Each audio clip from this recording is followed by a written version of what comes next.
Chat, we are back. What is good? It is your brother, none other than Metal Gear Mister. Pull on up, hit that like button, hit that subscribe button, share this. Share this out right now, gang. Look, we got a lot to talk about today. We got a lot to cover. It's been a lot going on since I last went live. And man, I waited. I wanted the news to pile up just a little bit so I could come back and do a killer stream like this for y'all, right? So boom. Listen, Baby Keem just dropped, right? Baby Keem just dropped his second episode for his rollout for his new album that's coming out this Friday, Casino. And it's called BOOMAN II. His second episode to his documentary, all right? We reviewed the last episode, the very first one that came out when it dropped. All right, so we gotta follow this, guys. We gotta follow through with this, all right? Hit that like button, hit that share button, hit that subscribe button, okay? And also, there's some theories here about this rollout that I do want to get off on my chest while I'm on this stream. And I could be reaching, but it's just something to talk about. You feel me? We can always build on it and always debate on it. You know how it is when we come up in here. So one more time, let's drop a bomb. Now, we also got to cover J. Cole in his run still going because he didn't take his foot off the brake since his album dropped a couple Fridays ago to Fall Off. All right. Now, he just announced today that he'll be going on a world tour, gang.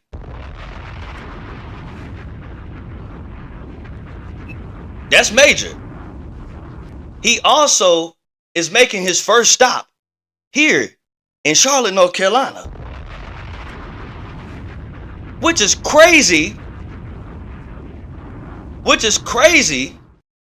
Because this is Baby Keem's first stop here too, but in North Carolina in general. I know his first stop will be in Raleigh on his tour coming up soon. But he's also making his first stop here in North Carolina, man. This is great, bro. This is great that we getting these two, especially right now in the height of this, this whole debate with both their albums coming out one after another. So I mean, this is really interesting. I'm going to react to that. We're going to talk about that too. We're also going to talk about the aftermath of the album as well. Y'all know how I felt about it. I gave y'all my reaction to the album. I gave y'all my take on the album as well with the last live. So y'all should know where I stand with this. I'm not being biased here, but yeah. So we're going to talk about that, right? J. Cole's world tour. We're also going to close off the live. We're talking about what Larussell said over the weekend, man, because Larussell, the Bay Area rapper, he was underground, but he just went mainstream with signing with Jay-Z just recently, right? And he had a viral moment that just took place not too long ago on his most recent interview, where he's discussing where he aligns with his with his love for Lil Wayne's music. Okay, I'm sure some of y'all already caught a whiff of this news and what he already said and what others had to say about it as well. But we're going to talk about that. I want to see some of y'all thoughts about this in the chat, in the comment section. You know how we do, man. We want to build on this, right? We want to build on this, right? Because all this stuff right now going on is interesting. All of this is interesting. So let's drop a bomb one more time. Now, like I said, we're going to start with Baby Keem's. We're going to start with Baby Keem's reaction here with BOOMAN Part 2 that just dropped. I'm really excited for this. Some of y'all been waiting on this too. I've been waiting, man. And I mean, especially since Baby Keem has been, he's been in the background for years, and we haven't heard anything since his first album. Now we're getting this rollout. We're getting snippets. I don't know about the music that's about to come up here. I haven't watched anything or listened to anything. This is all an honest, genuine reaction that I'm giving you guys. So let's go ahead and play the tape. Y'all go ahead, hit that like button, hit that subscribe button. Let's go. My name is Lakundi Govan, and today is my 21st birthday, and hopefully I'm about to go out to the bar. And this Booman. Okay, Booman, say how old are you?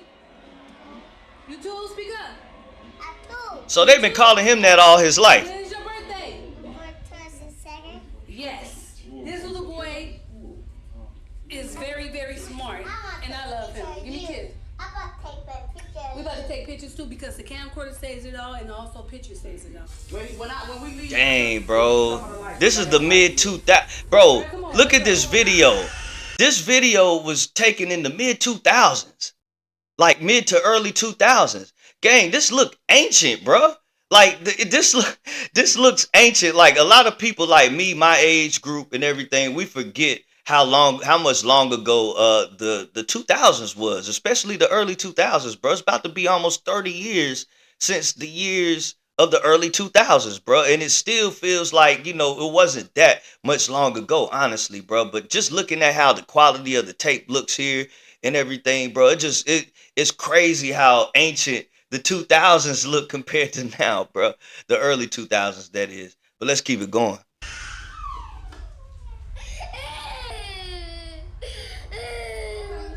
Where my keys at, babe?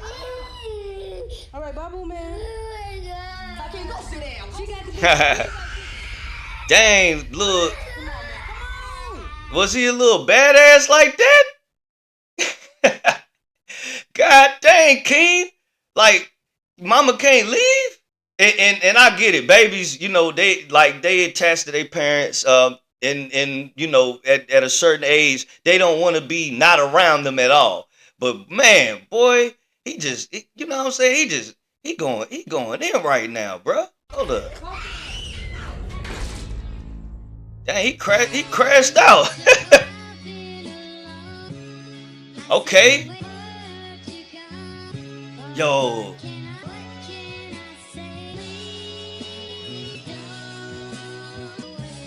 Woo, this sample is clean.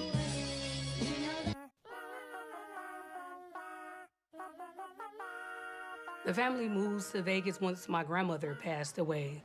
Jenna's just Interesting. like, know what? I hear Vegas is cheap to live. Let's go ahead and move to Las Vegas. Vegas was 10 times better than California, I can tell you that, as far as financial, not being afraid of like the neighbors, not being afraid of letting Hakeem be outside to play. Interesting. And they talk about how they lived I mean, and I get it. We want to get a deeper look into Baby Keem, his life, and the different side of him as as an artist. We're getting a glimpse of his life as an early in his early life, right?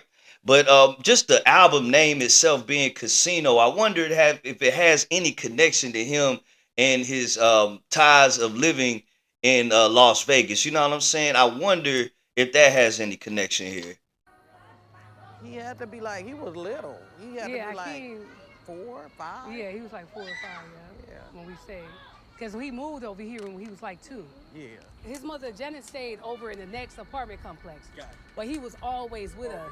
So it was my mother, her boyfriend at the time, my brother, and myself, and then Babe, you stayed right I here. stayed right here. This is so genuine too. I like this because it's not no big like platform that's doing this and rolling this out. So you don't have nobody like who's a big name interviewing Keem's mother and his family at all. You don't have that. You have like, it looks like a family friend of his, or at least like a family member of his, that's like narrating this and interviewing because this is Keem's aunt, and I believe, you know what I'm saying, the last lady that was speaking was his mother. But like, you don't see no big names around this at all. So it's all like you know what I'm saying, a grassroots genuine rollout to me. I'm feeling this right now. That little girl used to stay around. She used to knock on her door. What you doing? I'm coming for Keem. I could be wrong about this being Keem's mom too. Auntie right here and auntie over there. So I used to be like 4 years old going all the way around the big wheel. Like take the big wheel and then go eat their food. So I was just that kid that just like always just like running around ever since. And then there's these girls. She's like my girlfriend. I had a couple girlfriends like in school, like 4 years old. It was this family. It was just a bunch of girls, and I used to just go over there all the time. And I guess the dad was never home. And then all of a sudden, I go over there. I'm like, bro, there's boards on the window. Like, what the fuck happened? Trenches. Like the dude did some foul shit. Got home, like killed 3 of the siblings. Dang. Shit like that would happen. It was like weird shit in Vegas. Like, I wonder how long he lived in Vegas before he moved back to Cali. My name is. I grew up in Las Vegas. I'm from New Orleans, Louisiana. Keem, that's my brother. When I came here from Hurricane Katrina in 2005. So I was a kid, but I was, of course, I looked at Vegas the same way everyone else looked at Vegas. I thought it was, it was nice and sweet, but it's like, it's not glamorous out here. I just seen like weird, grimy shit. Like I seen prostitution and pimping. Yeah, that's big in Vegas, and I mean Vegas. I mean Vegas still has like roots, like mob tie roots in the city. You know what I'm saying? So it's a lot of prostitution going on, a lot of like drug trafficking as well going on in the street. Like it's not just glamorous and pretty in Vegas like a lot of people say or think it is just from the outside looking in. I've been there myself too, so I've seen a different side of Vegas than a lot of people have, and than what we see on television. So, bro, just looking into this and seeing what Keem saw through his eyes, it's gonna be interesting. I wonder if he's gonna tell any of this story on his album. And from the sounds of these beats and everything, that I'm hearing right now in the background, it sounds like he might get on some storytelling ish on this joint, even though he just said that like he's not a lyricist or none of that. But like, I don't know, bro. I don't know what to expect with this album. I just, like this vulnerability that he's showing us right now. You know what I'm saying? And this glimpse that he's giving us in his early life. Everything. Homeless people, prostitutes, the gang banging is at an all-time high. The murders, the robbings, the killings. It's the city of sin for sure. Oh yeah, the Sin City. I forgot they called it that. Filled with diseases and pleasing teachers.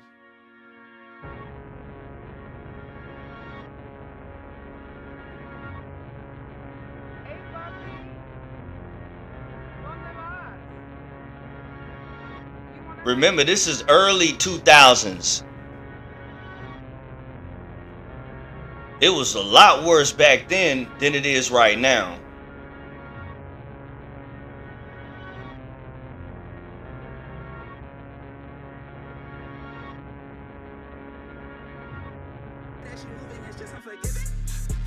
Ooh.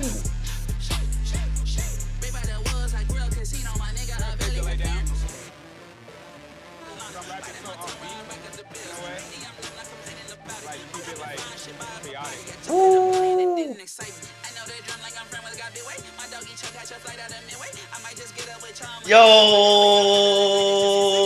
hold on, bro. This is too. Yeah, King. Yeah. This is what niggas been waiting on.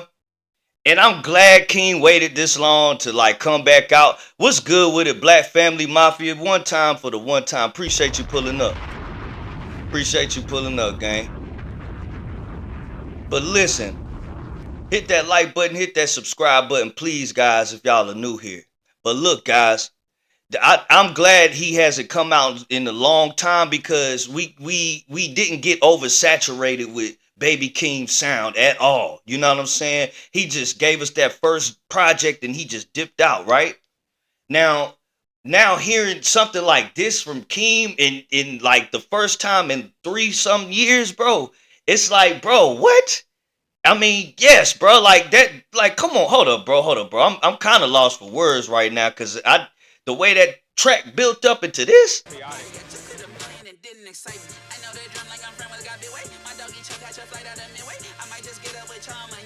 It's been a while, right, Black Fam?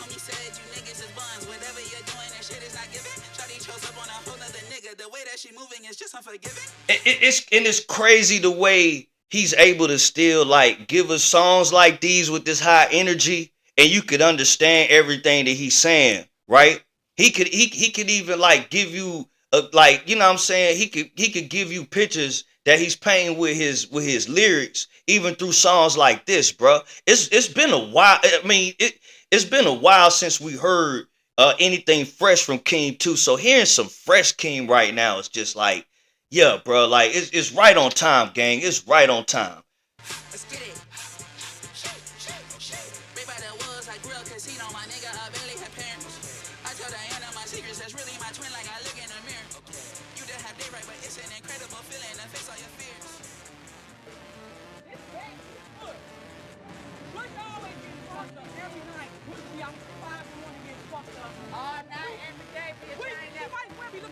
Bitch, I ain't never drunk. Man, this bitch, I don't know what the fuck she talking about. I ain't never, I'm not never fucked up. The life in Vegas. Azaria birthday. Bro, it's crazy. It's like, Yeah. I mean, we been how did they know? How did they know to take all this footage? Because it's a lot of footage. Like it was a lot of footage in episode 1. It's a lot of footage right here from back in the day. Like who would have, like who knew back then that this would like become what it is right now? With regards to, like, you know what I'm saying, this rollout. Like, I mean, this it I don't know, bro. It's crazy how, like, you know, they I don't think they planned this, but like how they was able to like catch all this footage and then make this a whole rollout right now for Keem. It's just crazy.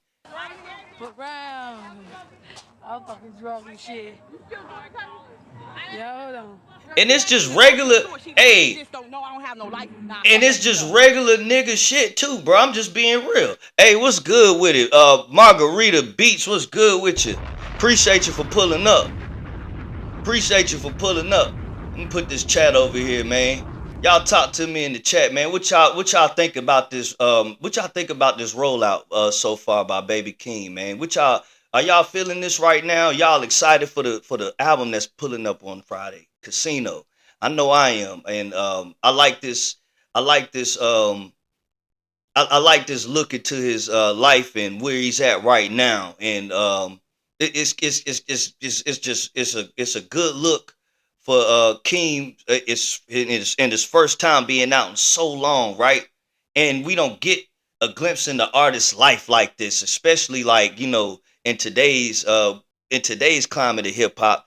A lot of artists are scared to bring us you know, their come up and how like life was for them in their early times, and you know what I'm saying? A lot of artists are scared to go back in time and give us who they really are and who they are today. You know what I'm saying?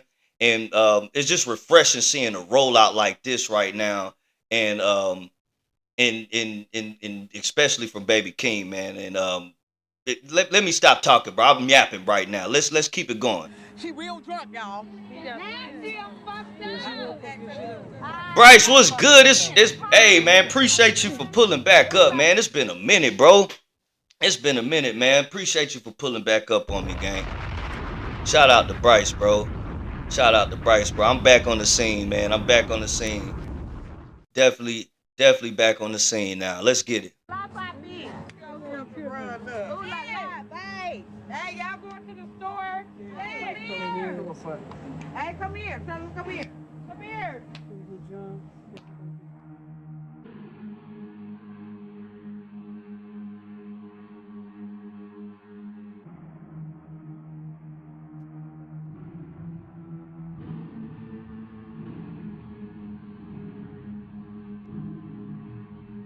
And it goes to show you that like Keem wasn't no spoon fed.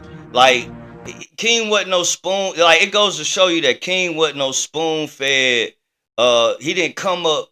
He didn't come up like a lot of these other rappers, and like, you know what I'm saying. You know, a lot of rappers now ain't come up in no hood. You know what I mean? And a lot of rappers right now, like they never even had experiences like Keem had, like growing up where, you know, a neighbor was killed, and like, you know what I mean, like having like, you know, the real the real experience of being in the hood. You feel me? And from two hoods at that, because he wasn't just there in Vegas. He was in Cali too, and I believe Carson and in other spots, right? But I mean, yeah, let's keep going. Let's keep going. See what I mean? That's how a female man put it down. What? Have a nigga coming out their pocket.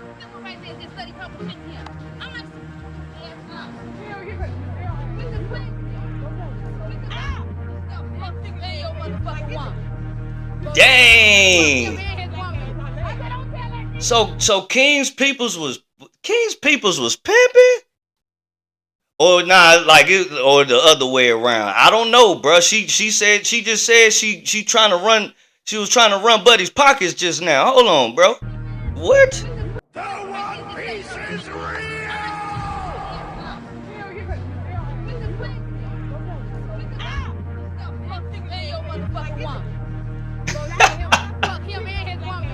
Nah, she just tried to run his pockets. Nah, she tried to. She was just trying to rob him. Oh, hold on. Was that Kendrick? Let me get it again. I like that lyric better. Nah, that wasn't Kendrick. That was Keem. It sounded like Kendrick at first. I run away. Let me get it again. I like that lyric better. I run away on Mother's Day. Yeah. I ran away.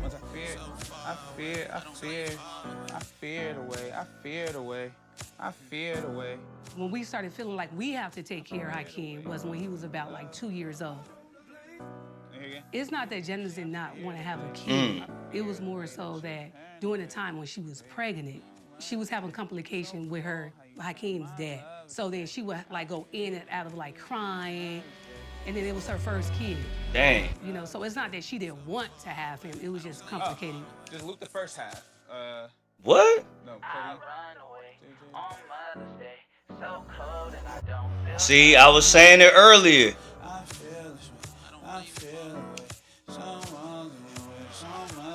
I was saying it earlier. I don't think I heard a song like this from Keem on his first album. He sounded like he going a little bit deeper into his life and what he's talking about in this song in particular. I don't know about the other songs, but in this song in particular, he sound like he's, you know, going in more introspective verse into himself and into his life and his parents' life and maybe some other things. Who knows, bro? But let's keep going. So cold when you push my love, when you can't even love. And we've heard so many sounds already from this rollout. It's difficult to pinpoint where the direction is with the project, but all of it sound good and cohesive together. And remember, it's 12 tracks. It's 12 tracks, and I don't believe it's going to be like a long listen, like a long album. When we do get it, Baby Keem doesn't necessarily make that many. I mean that long of a songs. Like his songs probably be no longer than like 3 minutes or so. So I mean, at the most, probably get about a 45-minute listen of the whole album. You know what I'm saying? And I mean, and just oh man, let's keep going. Let's keep going. I don't want to over yap. Let's keep going. So how about you, Larussell, help lady? Lady? I don't see a lady. Shut up. Shut up. What's up, Keem? Well, guess. Janice, You got a lot to offer, girl. you want to go for a walk with me and the baby? Look at me. Janice, what's wrong?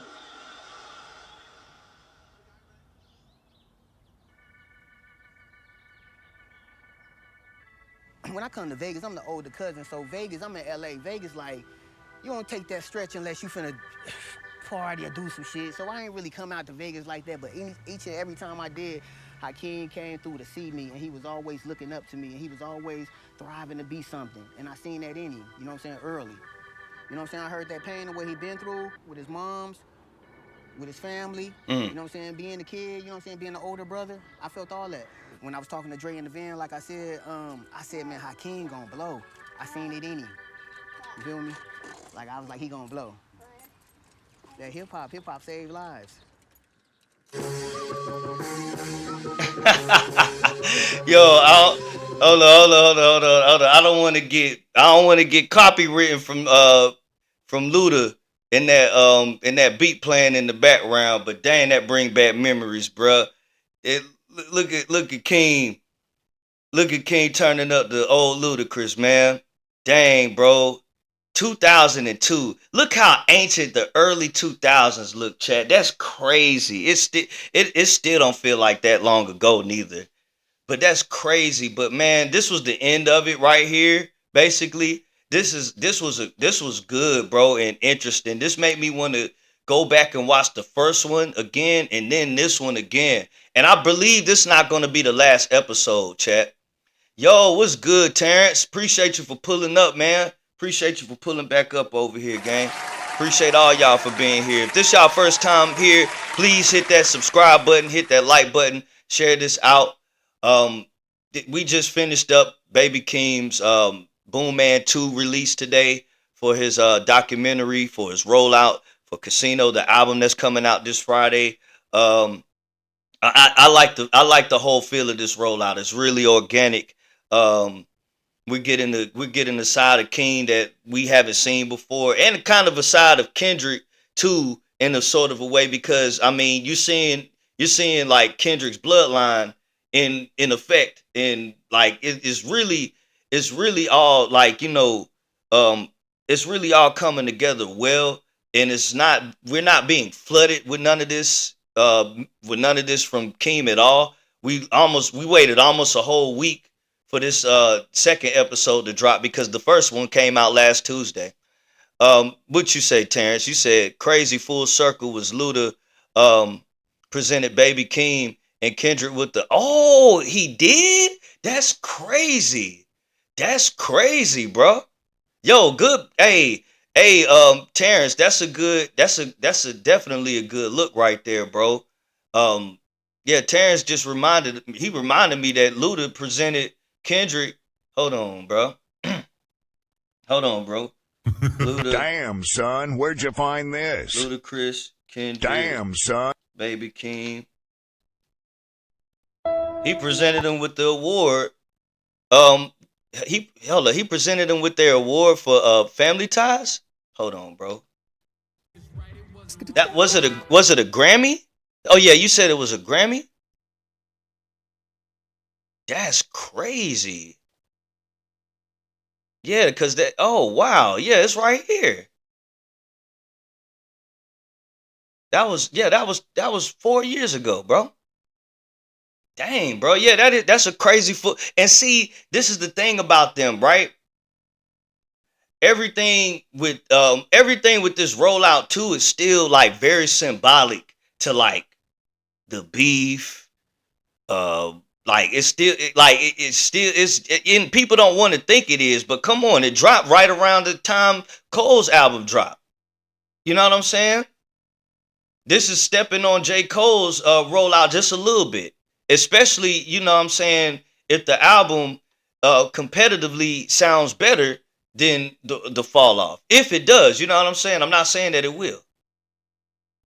But it's you know what I'm saying? It's all still stuff that's in here that I know I missed.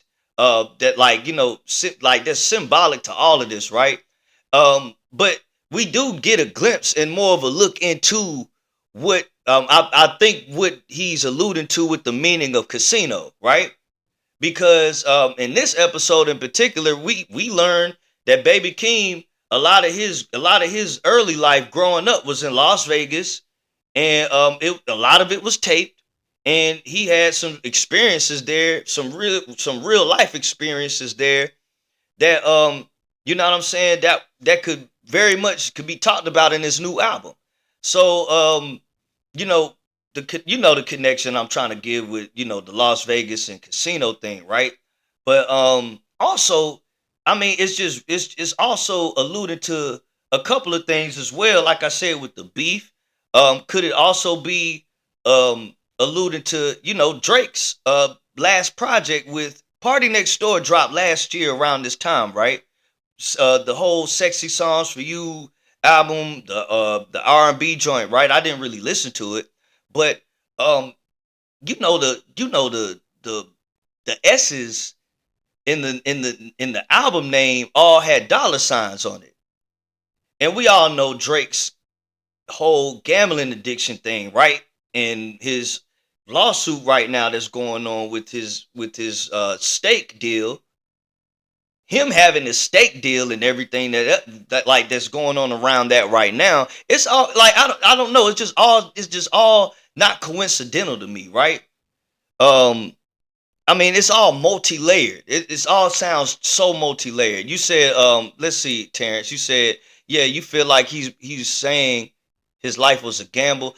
In that too. It's so many different meanings. I feel like that's behind this whole rollout, right?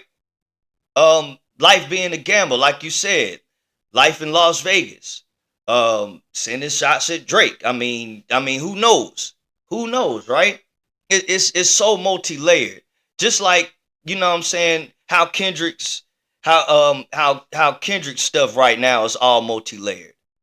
It's all stuff that like it could be reaching, but at the same time, it's interesting to talk about. It's all interesting to me to talk about. Um, but yeah, let's hold on. Let's see here. Um, so let's see if there's anything else around this that's going on, cause there might be another drop soon.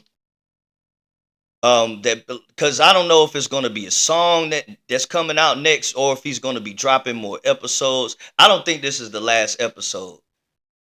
What y'all think, chat? I don't think this is the last episode. Let me see. I don't think this will be the last episode to come out, and the album is going to be out Friday. I would think another episode would be dropping Wednesday, if I'm not mistaken. Let me see. So Baby Keem has a listening party on. Okay, hold on. Watch. Oh, hold on. So he has a listening party. Keem's listening party looks like it's going to be on his YouTube channel this Thursday at 8 o'clock Pacific time. So that's 11 o'clock. That's 11 o'clock on the East Coast. You said definitely going to be more. Yeah, it's got to be. It's got to be. But with him having a listening party this Friday, I mean not this Friday, this Thursday before the actual release, we might not get another music drop. We might just get one more episode drop. We might just get one more episode drop. Who knows? But once again, Baby Keem announced just about an hour ago on his Twitter that he'll be having a listening party on his YouTube channel for his new album Casino. It'll be Thursday Pacific time at 8 o'clock, 8 p.m. Okay, so I'm definitely gonna be tuned in. I want to. I don't think I'll be live streaming that at all. I don't know. I'll have to sleep on that because I don't want to get copywritten or nothing of that. But yeah, dang bro. What Terrence said earlier is right here on the tweet. Crazy how life works. 20 years later, Ludacris was the one who handed Baby Keem his first Grammy. Yep. And Terrence just pointed that out in the chat. That's crazy, bro.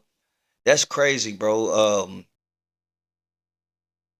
I mean, it's got to be more. It's got to be more in the video, symbolically, that needs to be mentioned. That I know I missed, because really, bro, I just wanted to get a glimpse more of Keem and his family, how they were living. I just like rollouts like that. I mean, I'm a older guy, so it's like I remember the days of like the old interviews that MTV used to have with like artists. They used to get a glimpse of the artists and their life, where they come from, where they came from. Uh, it made the music more potent and more personable. And when you look more into the artists in their life, and who they were and what built them to who they are right now. You know what I'm saying? Um, and we haven't gotten that from anybody as of recent.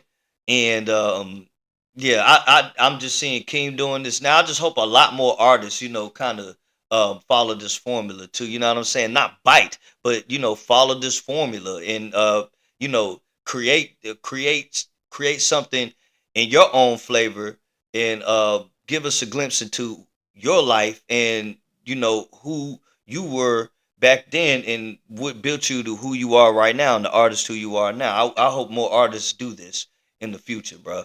To be honest with you, um, let's see, bro. Um, oh yeah, and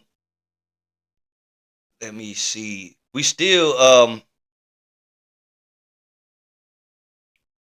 Let me see. We still got more stuff to talk about too, chat. Cause I'm gonna talk about in a second the J Cole World Tour in just a second, and also about the aftermath of the album, the fall off and everything. Because honestly, it's kind of like we're waiting on the Baby Keem album, and it's kind of like the talk about the fall off has died down just a little bit, right? But it's crazy how like yeah. Let's matter of fact, let's go ahead and jump into that. Let's go ahead and talk about that, right? Because J Cole announces today,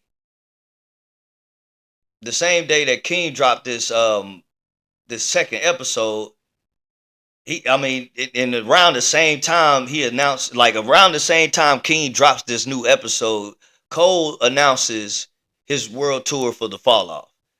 That starts on July 11th. Okay, now he'll be starting the tour here in Charlotte, North Carolina. Um, and Charlotte's not the first stop of Baby Keem's um album tour for his casino tour, but he will be stopping in North Carolina. His first stop is here in North Carolina on that tour.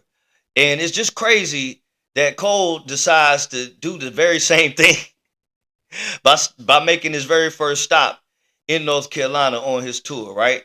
But he had to make it to where you know what I'm saying. It's you know he had to make it to where it's going to be bigger than than Baby Keem's tour, I guess, right? Because he ones up it here with the world tour. Now let's not act like a world tour isn't a big deal. It definitely is, right?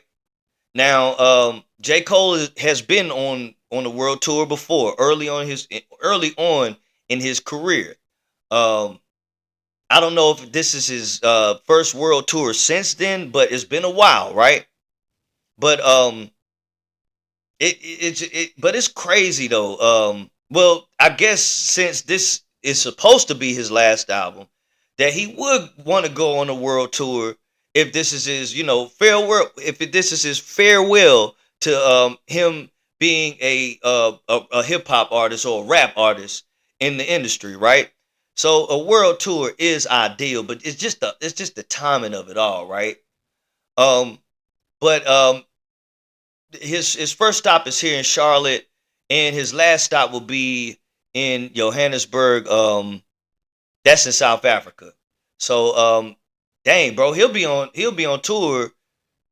He'll be on tour for a while. So and his tour looks just as lengthy as Kendrick's tour was last year for his GNX tour. Um, I don't remember how long the span of that tour was with Kendrick's tour last year, but it went on for a while. Because it felt like as soon as Kendrick got off that Super Bowl stage, he got right to work and went on tour right after that, right? So yeah, this is a big announcement though. Um, I don't know where is he. Where okay, I think his first stop is at the Spectrum Arena here. Spectrum is where the Hornets play. I do expect him to sell out there. It's not necessarily an arena.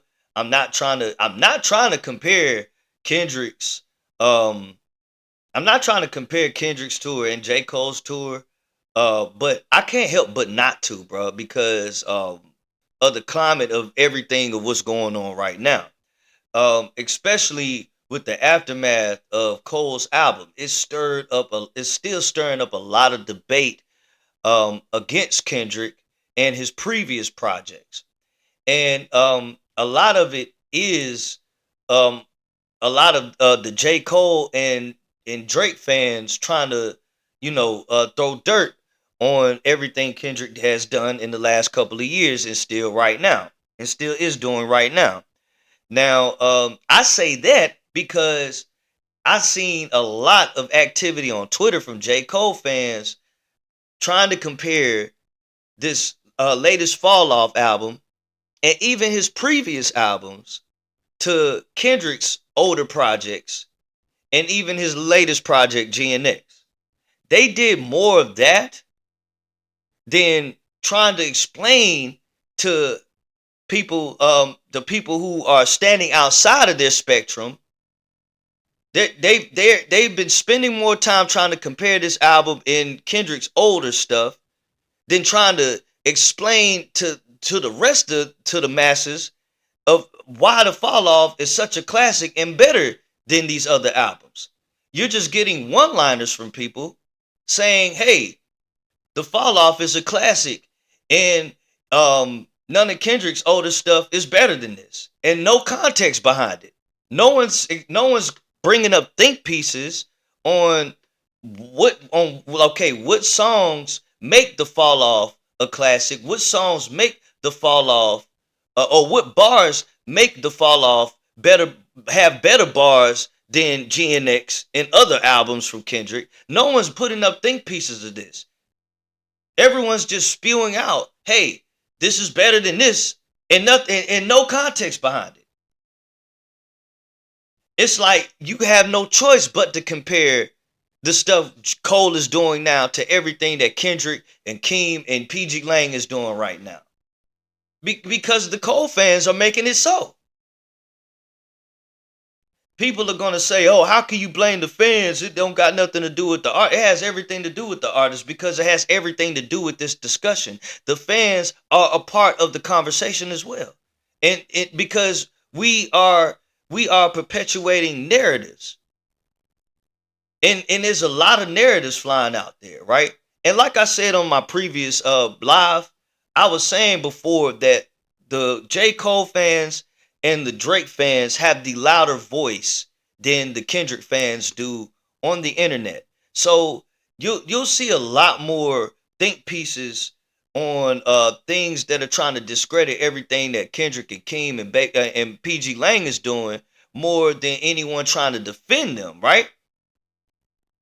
Because once again, the Kendrick fans are like tend to be more so like him than than the other fans, because like I said, the Kendrick fans tend to be more like him because they seem to not want to really interact more so on the internet than the Drake and J. Cole fans. Let's be real. Let's be real. Like I was saying, the Kendrick fans tend to be more like him. They like to stay offline as much as possible. They'll tweet less than the others would, and they'll play more in the shadows than the other fans would. So I seen let me see, right, I seen the NFR podcast over the weekend had put the Fall Off over all these albums, right? And it wasn't just Kendrick albums, but it was great albums that have come out in like the past 10 or so years that NFR has mentioned too. Like, I mean, it was hold on, let me pull that up, bro. NFR. It's crazy. NFR podcast. My bad about the soundboard, guys. Hold on. Damn, son, where'd you find this? Now, NFR podcast, man, man, they shook up the internet a little bit over the weekend, bro. And I know some of y'all saw it. Here it go. And I don't know if he was trolling. their double albums and to dive into the fall off by But bro said this. I think the fall off by J. Cole is better than Mr. Morale and the Big Steppers. I think it's better than Scorpion, so both their double albums. And to dive into those catalogs, I think it's better than GNX. I think it's better than Damn. I think it's better than More Life. I think it's better than CLB. You're not stopping me so far. This is getting crazy, bro. Okay, now More Life, CLB, those are Drake's more like more or less his that those weren't his best. That wasn't Drake's best work at all. So I could see him putting those over, but like listen to the other ones, right? For all the dogs, obviously, Well, I have those. Damn, I'm not sure about though. I think it's better than Damn. We at need least some for time, me. bro. I think Better than Damn. Better than Damn. And see, like, and this is what I'm talking about here. This is what I'm talking about here. Like in the album, I mean, albums really take time for you to like get to this point to where you could call them like, you know, better works that have been out already for years. Like the album hasn't even been out a month yet, and we don't even know if it's going to be the best album that's dropped this year, just yet, right? Now, what J. Cole is doing around the album, with regards to like he's still doing his Trump tour. And I mean, in the rollout for that is still looking pretty dope. I mean, he went out and played ball with some fans just the other day, and you know, he I think he taped him going to another college. He went to Howard. I don't know where else he's been to since then, but I saw a couple more things from the Trump tour, from the Trump sale tour that he's doing, which is pretty cool. And I mean, it's making light to all the criticism on the album that's been going around the album, right? Which I think that's pretty cool too. I mean, what Cole is doing around that, I like on the same kind of level, on the same level as I like the stuff that Baby Keem's doing with his rollout. It's just the music. My like for that doesn't match the like for the music that I had from the album. I still haven't been able to enjoy J. Cole's Fall Off album, honestly.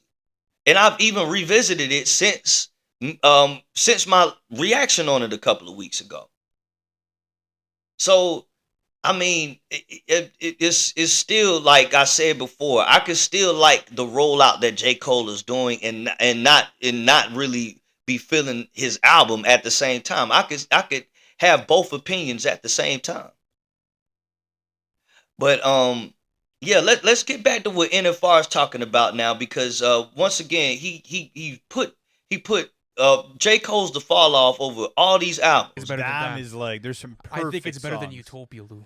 I have a better than Utopia for this decade. Sure. Utopia by Travis Scott. Agree with that. Okay, let's keep going on with this. Better than Chromacopia, better than Call Me If You Get Lost, better than Flower Boy in my opinion. Wow. All of Tyler's albums? You're not stopping me here. I think Not it's better all than of all them, of but ASAP Rocky's albums. I think it's better than At Long Last ASAP. Better than Live Love ASAP, that I classic think mixtape. For sure, absolutely. Okay. I think it's better than all of Metro's albums, so I think it's better than Without Warning. I think it's better than Auto Heroes. You know what? But bro, he's saying all this, but nobody's saying what makes the album better than all of these. Everyone's just talking about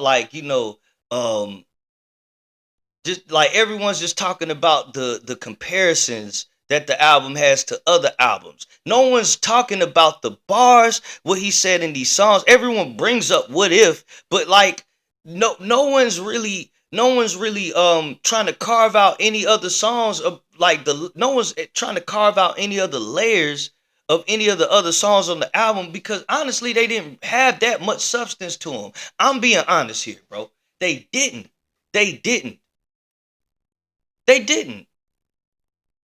And I believe this is all because everyone's trying to rewrite history, the history that went on a couple of years ago with the whole beef thing. I'm not saying that NFR has been paid off by anybody to say this, you know what I'm saying? But there are some people that kind of regret their stance that they took with the whole battle by like standing by standing with Kendrick saying that he won the battle. There's some people that said that were Drake fans before the whole beef that are like kind of backpedaling from their whole stance by trying to, like, you know what I'm saying, undermine the things that Kendrick and his label are doing right now, and have been doing over the past 2 years. I mean, and it all comes with the territory, with being, like, you know, considered the best in the game. It comes with the territory. Whenever who's ever at the top, they're gonna be the most criticized, the most loved, the most hated, the most respected, the most talked about. You see what I'm saying? Let's be honest. People did that to Drake for years before the battle. People did that to Drake for years before the battle. Even though Drake had so much love coming, like he had so much love coming from, like, all angles and places, in you know what I'm saying, in the industry and in the world and everything before the battle, than he does right now. It was a certain point in Drake's career where, like, you know, you had something to say about Drake. You couldn't have nothing good to say about Drake neither. You know what I'm saying? It was a certain part in Drake's career where that was going on. Okay? So it's like, you know what I'm saying? It comes with the territory, like I said.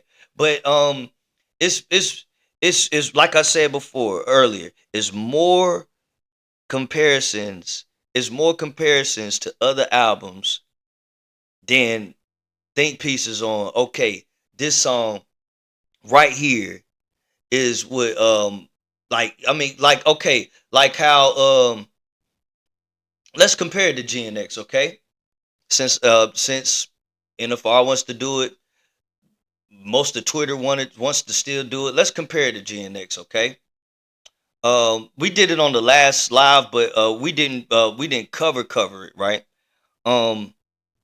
What song on J. Cole's album right now is bigger than Luther? What song on J. Cole's album right now, chat, is bigger than Luther? Which one? Which one? We aren't like we aren't even going song for song on these, like, think pieces neither, that people are like just coming out and saying, oh, the Fallout's better than this and that and the third. No one's going song for song. There's not one lyric, not one bar, or one song that, like, really cements the fall off. And I'm not trying to hate on Cole, and I'm just being honest. I went back and tried to listen to the album. I'm like, bro, like, this is too much right here, bro, to listen to all at once. Trying to, you know what I mean? A double album full of 5-minute songs. Oh my good, bro, like, man, oh man. And it just makes it worse that, like, you know, we can't give this album its own air to breathe. We got to compare it to other albums. And like I said before, this isn't even better than Cole's album before this, Might Delete Later, which had a whole nother feel, a whole nother attitude of Cole. So it's like, man, dang, bro. Like, I mean, bro, what makes this album better than all these, bro? Is this the greatest album of all time? Is it the number one of all time at this point? I think it's better than Melt My Eyes, See Your Future. I think it's better than the Forever Story. And I think it's better than all of Future's albums, maybe just not DS2. Man, I don't know. But you can't even compare. You can't even compare, like, because the sounds on a lot of these albums that he named, especially the older ones, bro.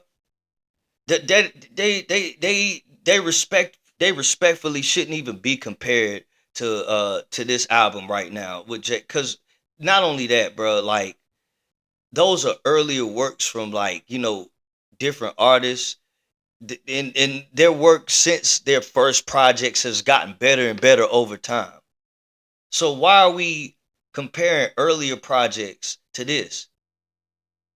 Like earlier projects from different, like, bro, come on. I don't know. I think bro is trolling. Honestly, he gotta be trolling. He gotta be trolling because he's basically saying this is the best album to come out in the last 10 to 15 years or so. He's definitely got to be trolling. But so yeah, it's like, bro, I mean, all these think pieces that are still on the album, are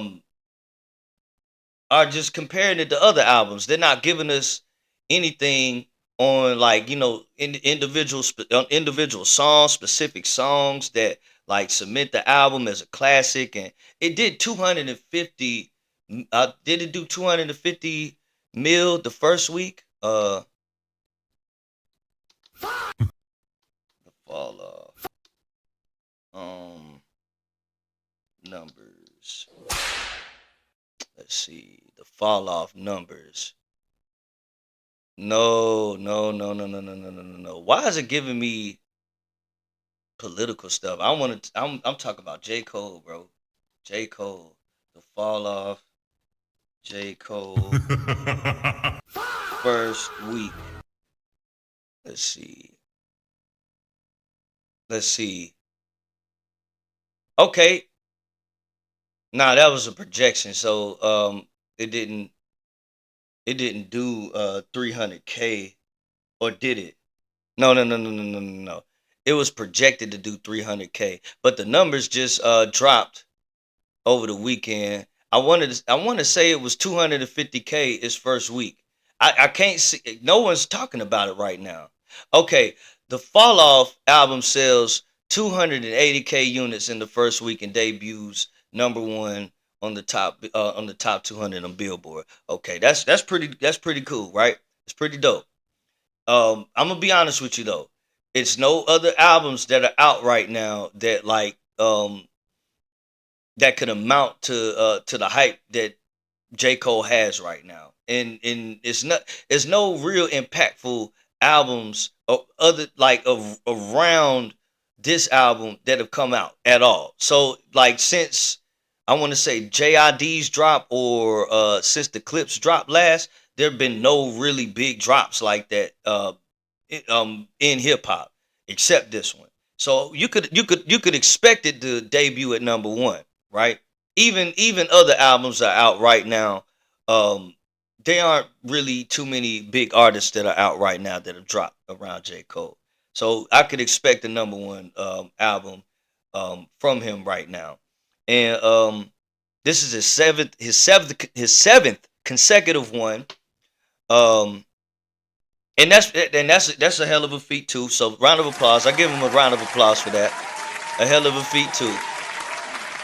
Like I said, I wasn't the biggest fan of the album, but I'll give credit where credit is due. All that is great. All that is great. But J. Cole fans still took it upon themselves to compare it to what Kendrick has done.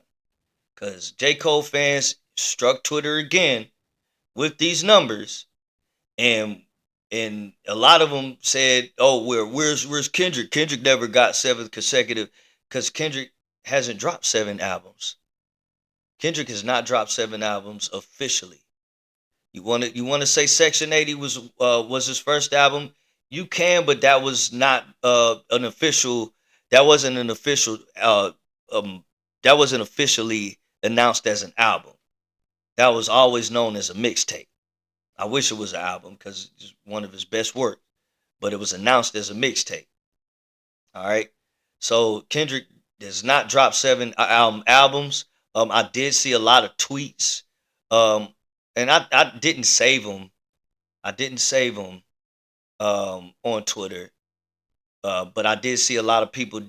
They were comparing, Kendrick's numbers to this, and especially after J. Cole's seventh #1 consecutively. I mean, the fans, the J. Cole fans, got to throw it in the Kendrick fans' faces, bro. So that's why I bring up that comparison a lot. That's why I'm gonna keep bringing up that comparison, bro. Because if the album didn't revolve around trying to compare it to Kendrick's work at all, then I wouldn't be talking about this at all. It wouldn't be talking about this at all. It wouldn't still be talk around this at all, neither from fans. Trying to compare it would just be that J. Cole dropped a great, like, a great project in his own right. And that's that's that. Just let it be. You don't have to go out and say that, like, it's the best thing since sliced bread every time to discredit Kendrick or Drake or anything like that. Cause I mean, even some fans are even trying to discredit Drake along with Kendrick as well with this too.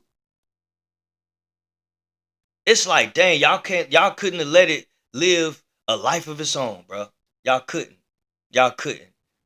Yeah, and that's gonna to me put an asterisk on later on down the road. It's gonna put an asterisk mark on this album for J. Cole, because this was the album that they compared to Kendrick and Baby Keem's album after he decided that he wanted to retire.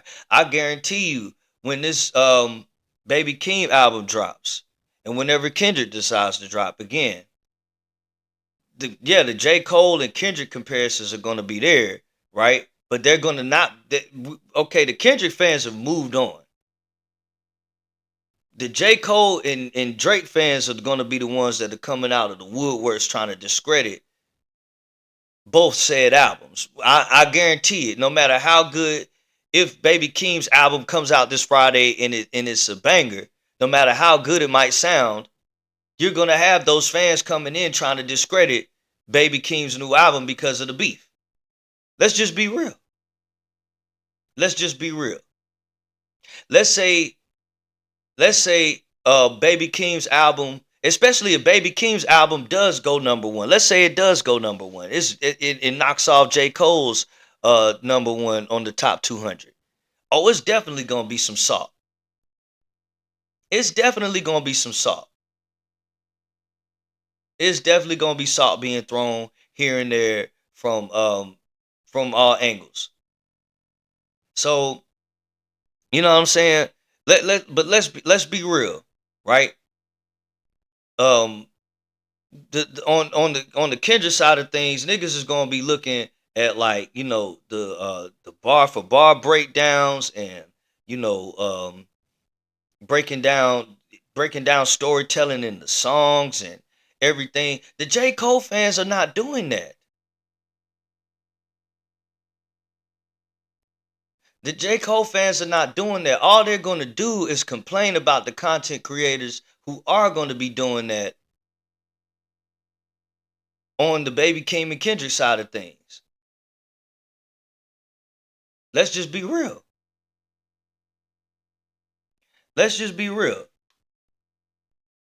Cause all we're gonna hear is from a certain group of people.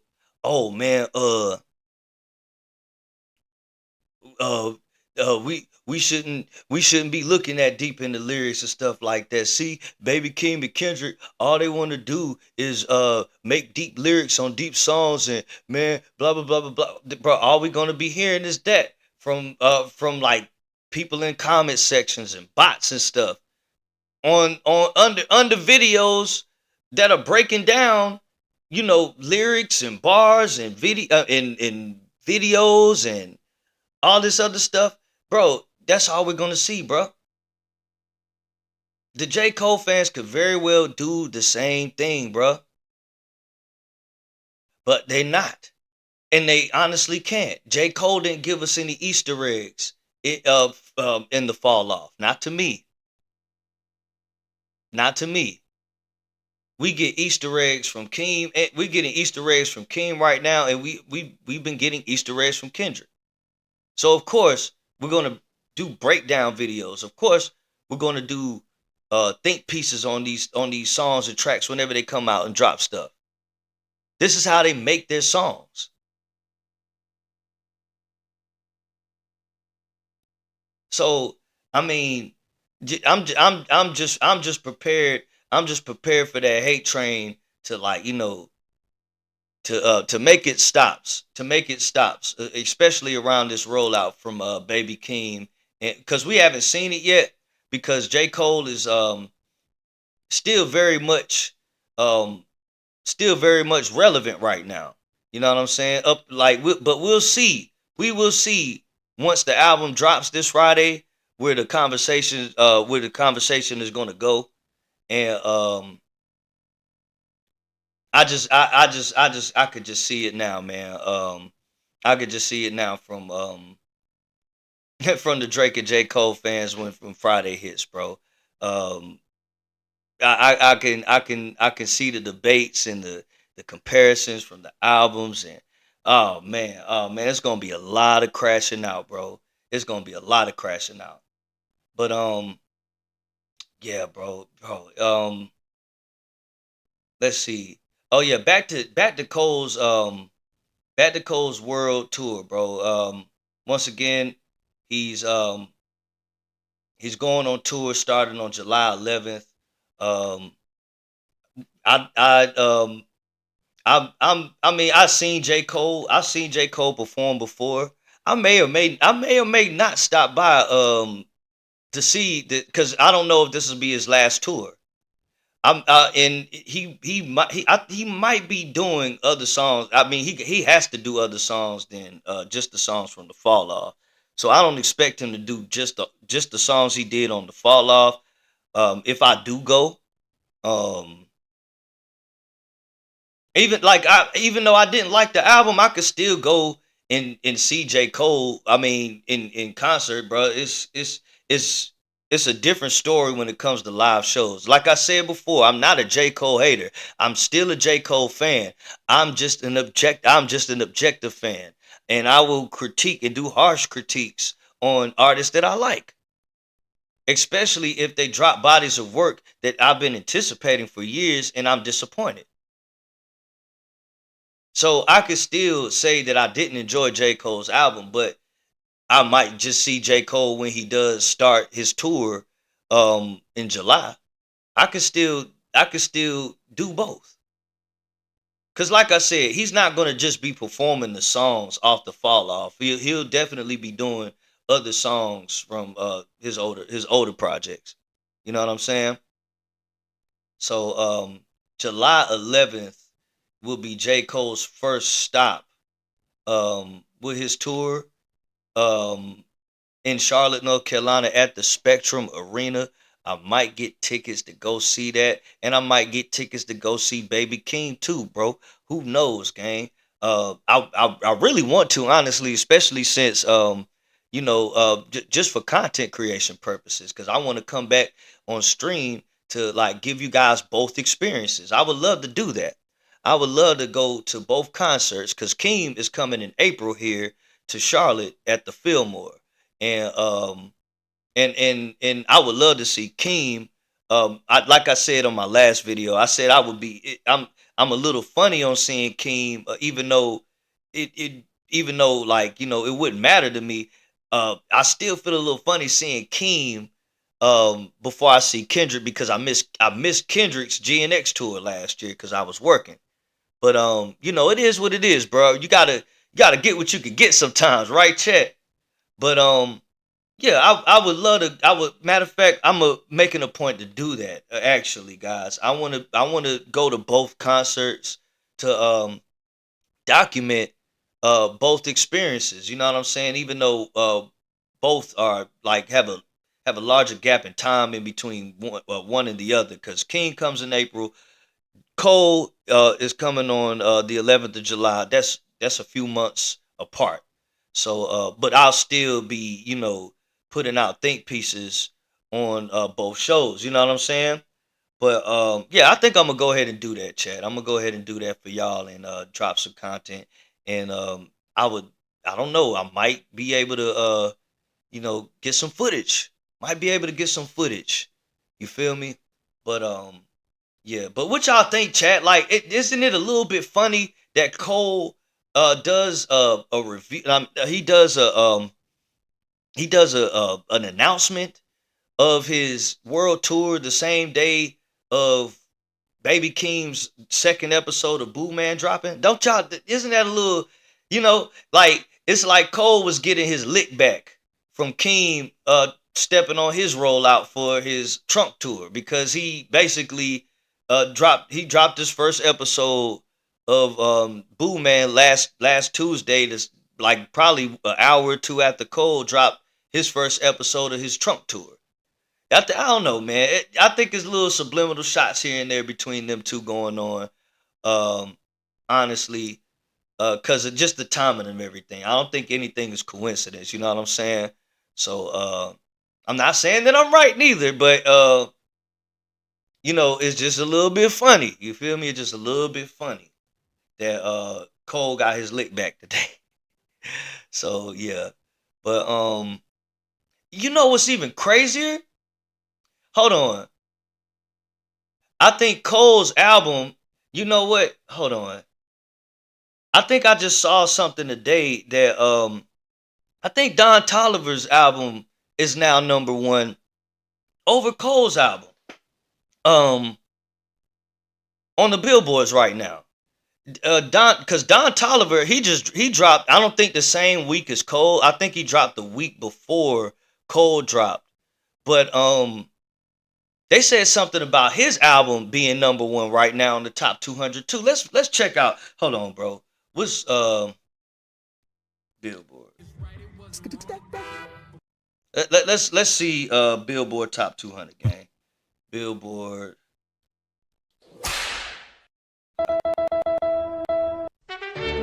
Alright. Let's see. Sorry about my soundboard, gang. I know I'm gonna get that fixed. But let's see. Don Toliver is number one in the top 200 right now for the number one albums right now in the country, bro. Where's Cole's though, bro? Where's Cole's? Oh, hold on, bro. I'm not trying to be funny here neither, gang. Nah, bro, hold on, bro. Where's Cole's? Drake's is still on here? Okay, GNX is still on here? Hold on. ASAP's is still up here. Bro, I don't see the fall off in the top 200, gang. I don't see the fall off right now in the top 200, bro. Hold on, bro. Am I tripping, chat?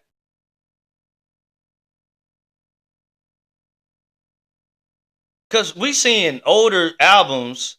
There go Good Kid, Mad City still at number 47. Dang, bro. Graduation is number 52. Graduation been out for a minute, bro. Been out since I was in college. Bro, I don't see Cole's album up here, bro, in the top 200. And it's crazy that Don Toliver's album is number one right now, and his album just dropped.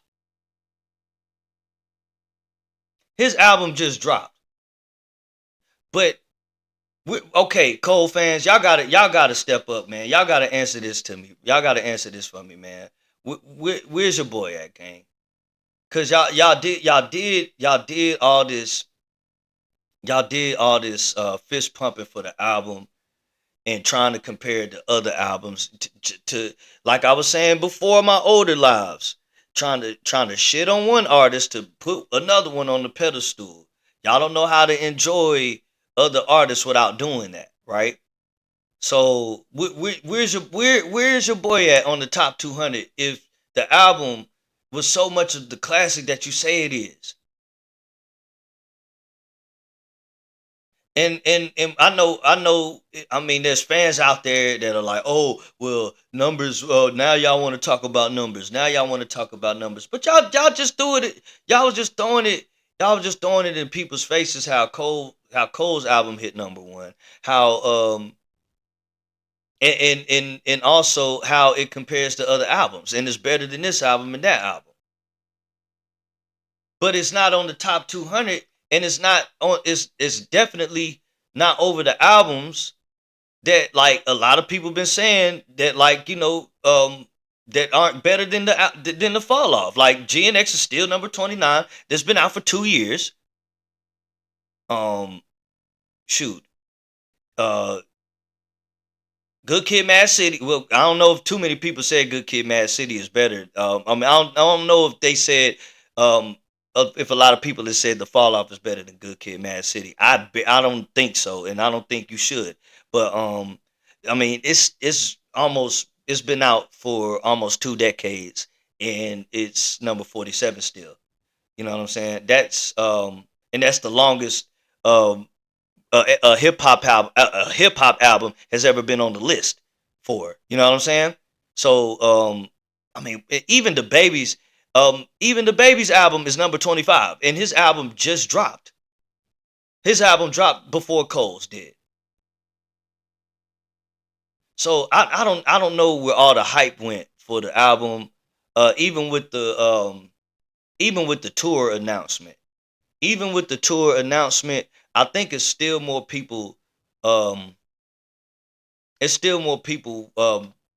little bit more people talking about Baby Keem's album rollout right now, and other things like the Larussell situation that we're going to talk about in a second too, more than they talking about the fall off now. I mean, now that it's almost 2 weeks in from the album being out, you know what I'm saying?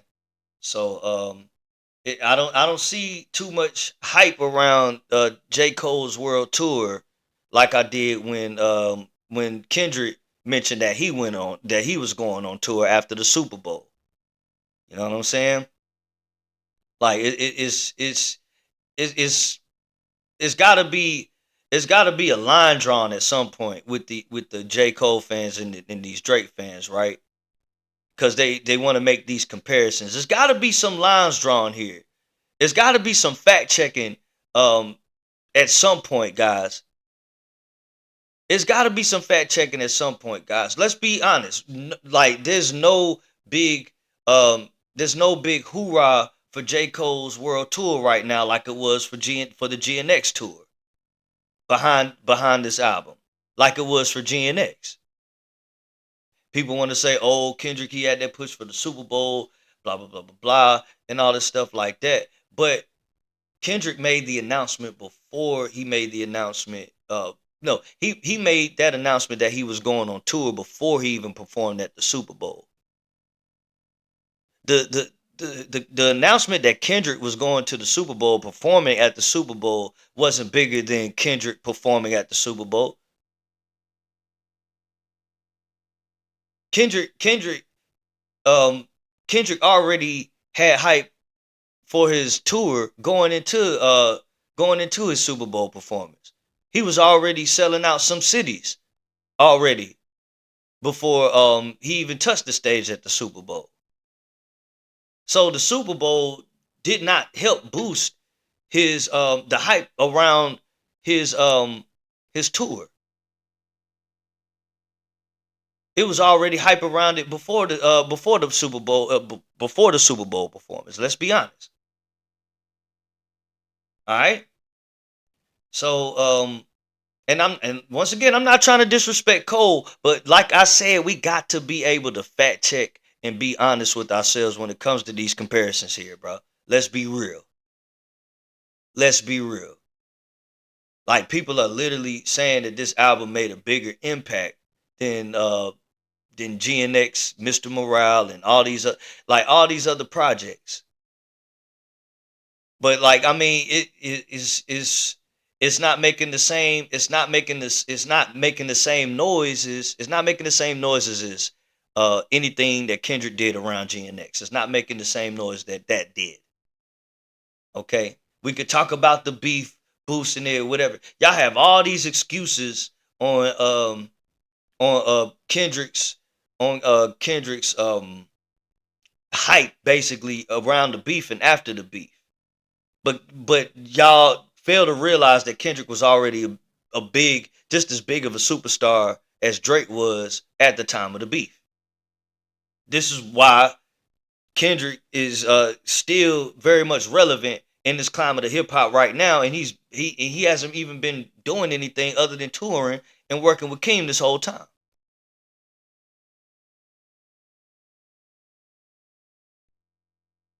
It's like, bro, the whole shit is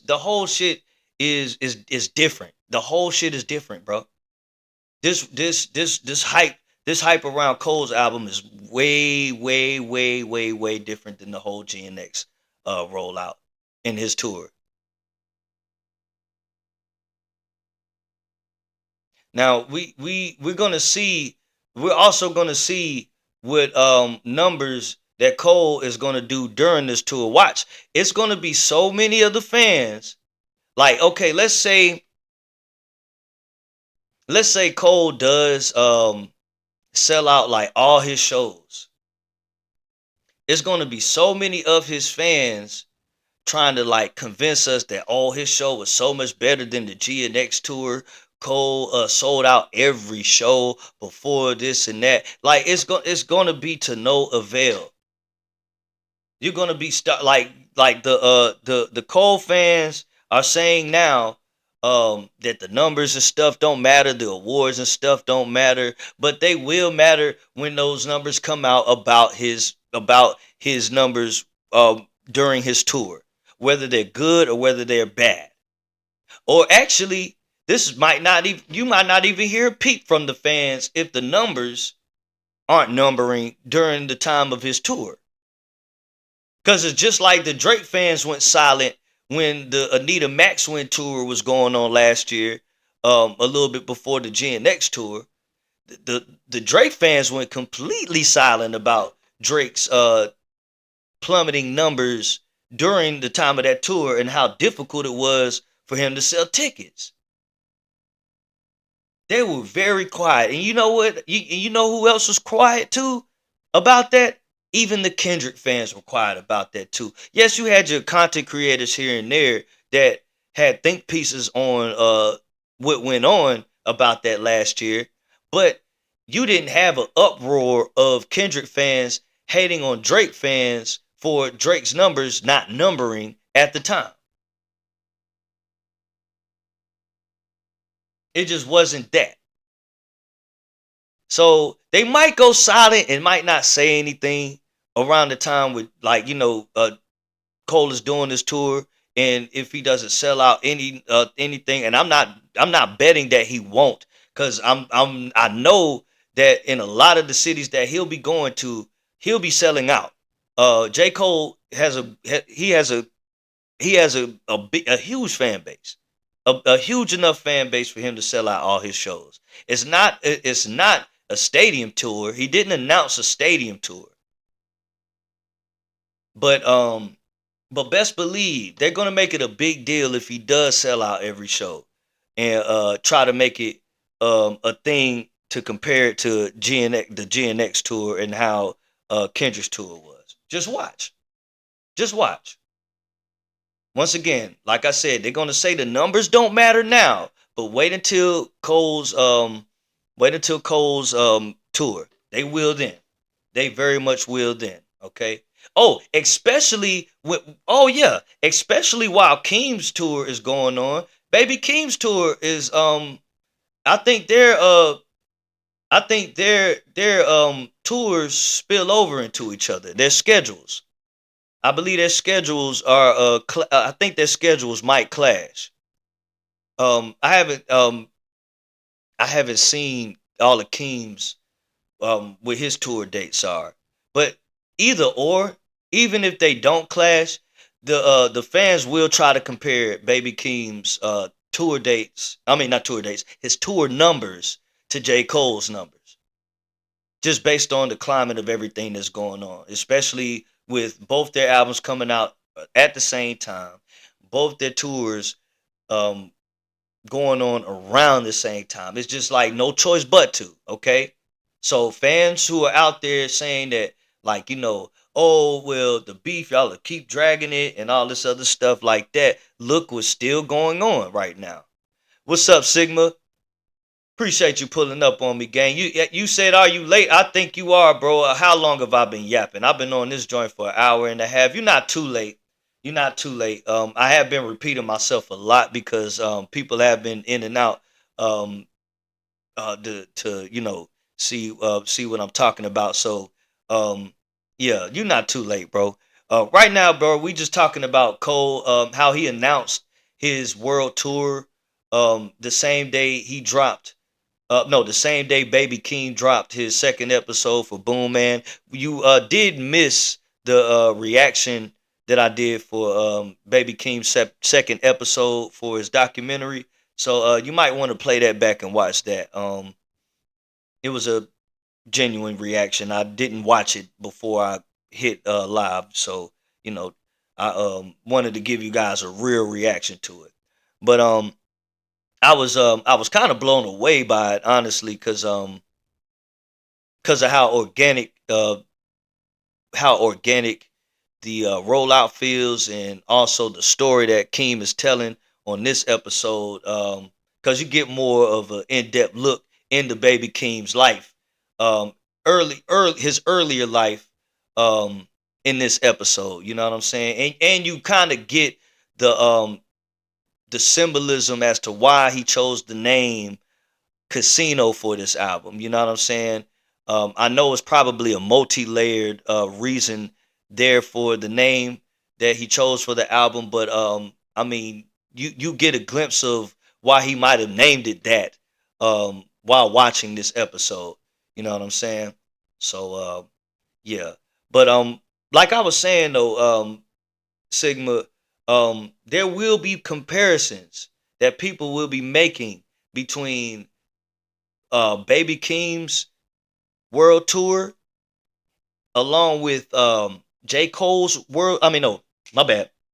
Baby Keem's not going on a world tour. What I'm saying is there will be comparisons between Baby Keem's tour and J. Cole's tour because of the climate of what's going on right now. Both of their tours are going on around the same time. J. Cole starts on the 11th of July.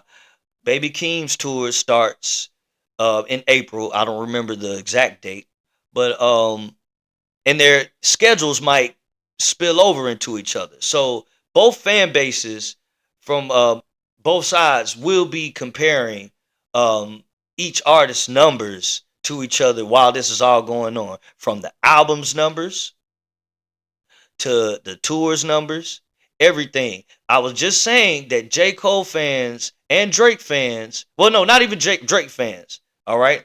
J. Cole fans, I believe, are the last fans to like that are like trying to perpetuate the narrative of numbers don't matter, right? Because they were saying it around the time that Kendrick won those Grammys just recently. They were saying it then. They were definitely trying to throw or sprinkle that in there to the into the rollout of J. Cole's album before it even came out, because people were already getting preconceived notions of the album before it even came out, right? So they wanted to sprinkle in little tweets and stuff like that and say, oh, if this album does this around this album sells this many units during the first week, it doesn't make the album trash or such and such and such and such. People were saying that on Twitter. You know what I'm saying? Just to defend the album before it even came out. So they were basically trying to perpetuate that narrative that numbers don't matter, right? But they definitely will be trying to bring this up around the time that Keem drops his album and his numbers come out. They will try to bring that up when J. Cole's numbers and Keem's numbers come back from their tours. Just watch. Just watch. And trust and believe. I don't know if Kendrick still might be dropping this year. Especially if Kendrick drops this year, it's going to be an ongoing comparison between these two up until the inevitable happens. Bro, they're going to eventually have to battle. Like Cole, like if Cole wants to continue to put out music, because he said he's gonna um like just focus on production now, right? But I don't think that's like his end game still. I think he's gonna like try to, you know, step back in there and try to rap his way in there back in there again, right? Because everyone fake retires. Everyone fake retires, and there's a body of work or something that inspired them to get back into the booth again, right? So I don't believe this will be his last album. But I'm just saying, bro. Like the comparisons are always gonna be there, bro. Eventually, those two um are like, well, especially if Cole, um, I mean, I don't know, bro. If Cole wants to come back and like, try to spit that whole "I'm still the best" type shit again, bro, he's gonna have to. He like they're gonna have to get in the ring eventually, bro. They're going to have to, bro, because these comparisons are going to go on forever and ever. And we all know how Kendrick likes to draw the line with comparisons when he sees too much of one thing going on online. Let's not act like he doesn't pay attention to what we talking about online.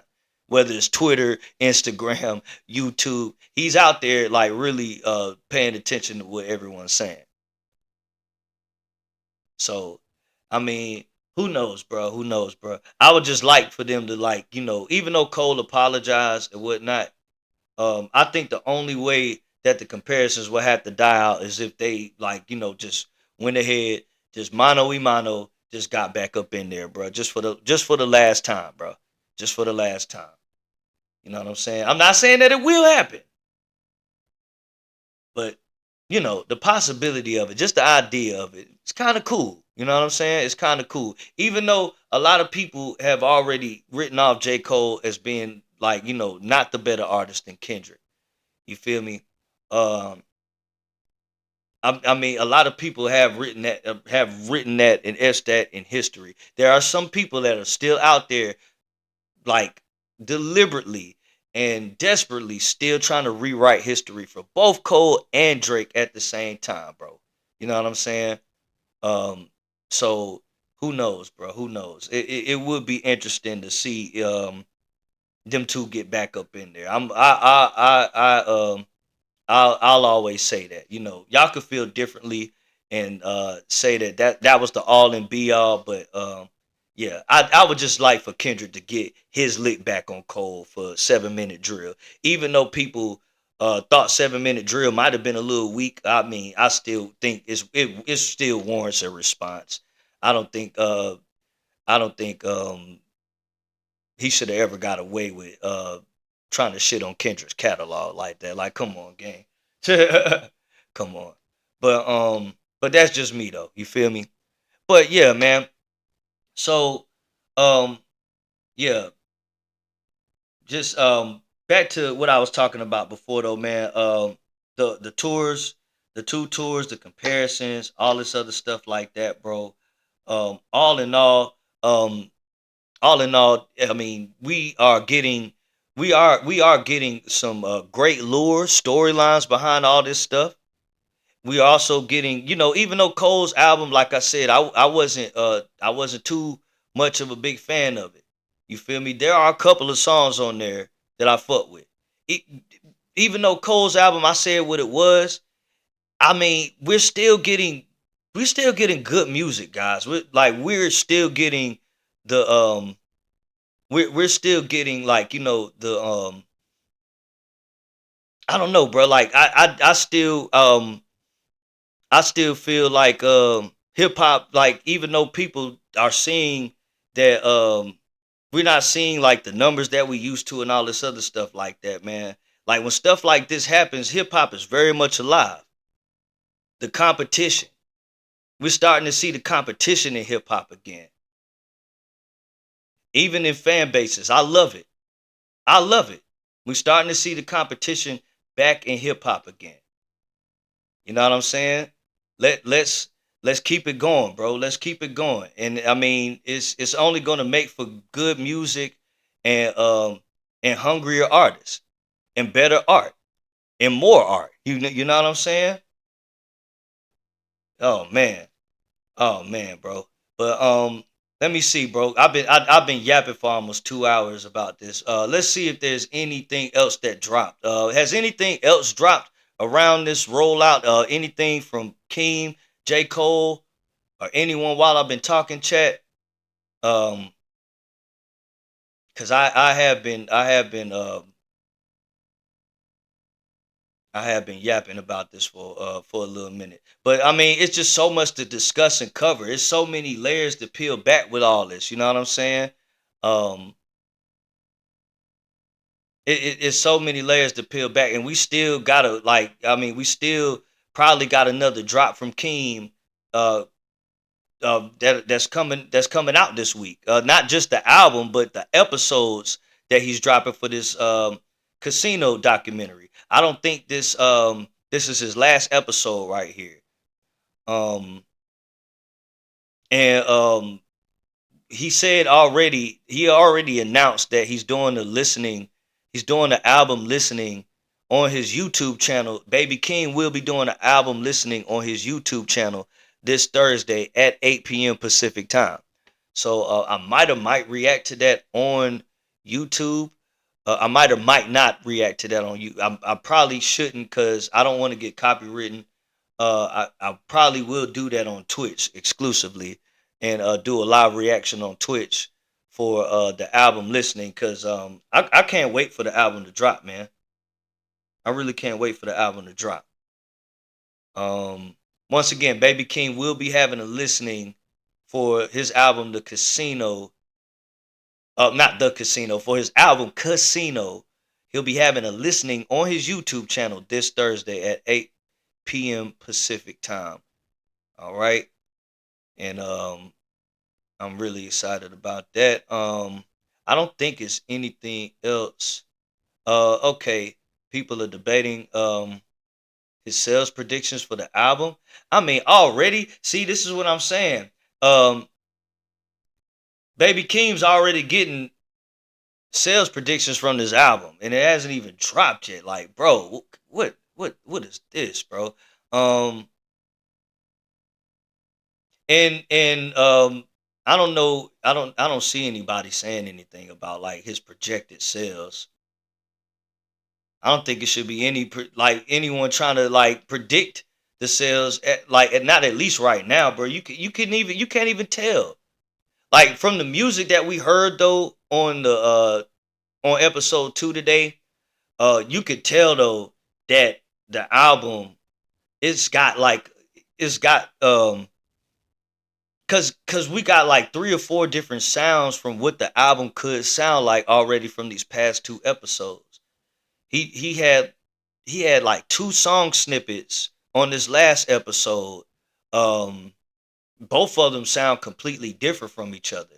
Then you had the snippet that he did last week with Kendrick that has a completely different sound to it too. So we're gonna be getting like we're gonna be getting like some like an album with some dynamics here. You know what I'm saying? Nothing that's just gimmicky. It doesn't sound like an album that he's just trying to put out that's gonna be very gimmicky and just for reactions and going viral and stuff. You feel me?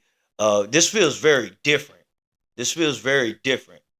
So so this and like I said earlier, this feels very different from the other rollouts that we've gotten from other artists, and it feels way more personal.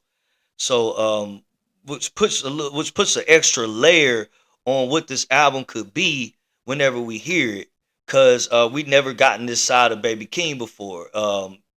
You and if you haven't watched the second episode to Boo Man, go ahead and watch it because you'll see what I'm talking about. With what I just said, we'll probably be getting we'll be getting like a fun Baby King, an aggressive Baby King, and a real introspective look into Baby King's life all at the same time on this album. You know what I'm saying? So that's all you can speculate on what's to come on this album, not the album sales. I don't like in this instance right here.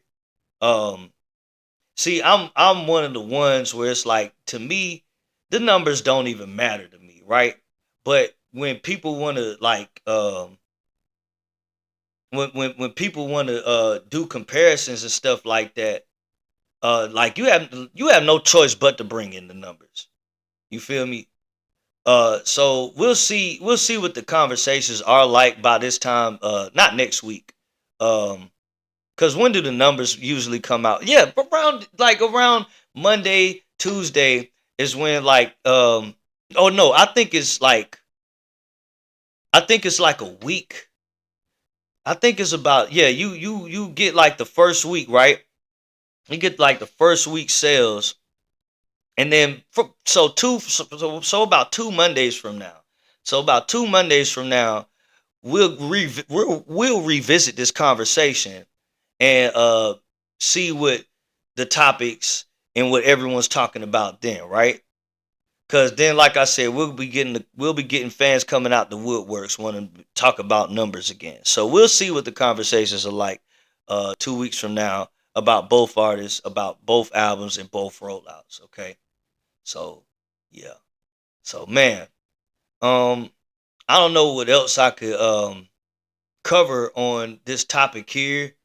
Um, and I don't have anything else that I could break down right now with regards to the Baby Keem episode 2 Boo Man. I would have to rewatch it again off stream and to see if there are any Easter eggs, any more Easter eggs in either video, episode 1 or 2, that I might have missed, that you guys might have missed. Cause it's definitely a story being told here with this rollout. And I'm interested in, peeling back more of the layers to see what it is. So yeah. Let's get to the next topic, man. The next and final topic that I'll be covering is the viral moment. That it was a viral moment that took place this weekend, guys. Outside of the Kendrick and J. Cole and Baby Keem stuff going on, um, there's an artist out of the Bay Area called Larussell, right? He's he was once an independent artist, and I'm gonna be honest with you guys. I never heard of Larussell's name before this clip here, right? And he was an independent artist that recently just now signed to Jay-Z's label, Rock Nation, which is, I mean, all the stuff going on that end of the spectrum is all crazy too, right? With the whole Epstein files and Jay Z, Jay Z's Jay Z losing the casino deal, and this casino rollout with Baby Keem, the whole situation with Meg Thee Stallion and Tory Lanez is being brought back up, and Rock Nation's name has been brought back up with all this stuff going on around Rock Nation and Jay-Z's name, and all this symbolism going on around that, right? We got Larussell here, who just signed to Rock Nation, going viral over the weekend for his take about Lil Wayne. Now, Larussell claimed to be once a Lil Wayne fan, and I like I said, I never heard of him before this interview, so I don't know if he's inspired by Wayne or was inspired by Wayne at some point, but he did say at some point Wayne was his favorite artist. But as he got older and listened to different music, he decided that, he had a different take and a look at Lil Wayne and his music, and what it did to his mindset, and what it did to a whole generation of people and a whole new generation of artists. Right now, I don't know if some of you heard of this. I don't know if some of you heard this conversation before over the weekend, but Larussell said he grew a disdain for Lil Wayne's music after venturing off into other and listening to other music, right? And a lot of backlash came from that. A lot of backlash from Lil Wayne fans, and there were all sorts of conversations being brought up, and other artists being drugged into this, just based off of this clip, right? So let's listen. Let's listen to what Larussell had to say, and I'm gonna give you guys my take on it. All right? Yeah, I gotta he respect was it. he had a Yeah. conviction. Yeah. You know, I had a moment in my journey where I had grew a disdain for Wayne, just because I started listening to everything. Like I started maturing as a human, and I'm like, damn, this nigga wasn't talking about nothing for a long time. And like, you know what's crazy, bro? Larussell ain't the first person I heard ever say that.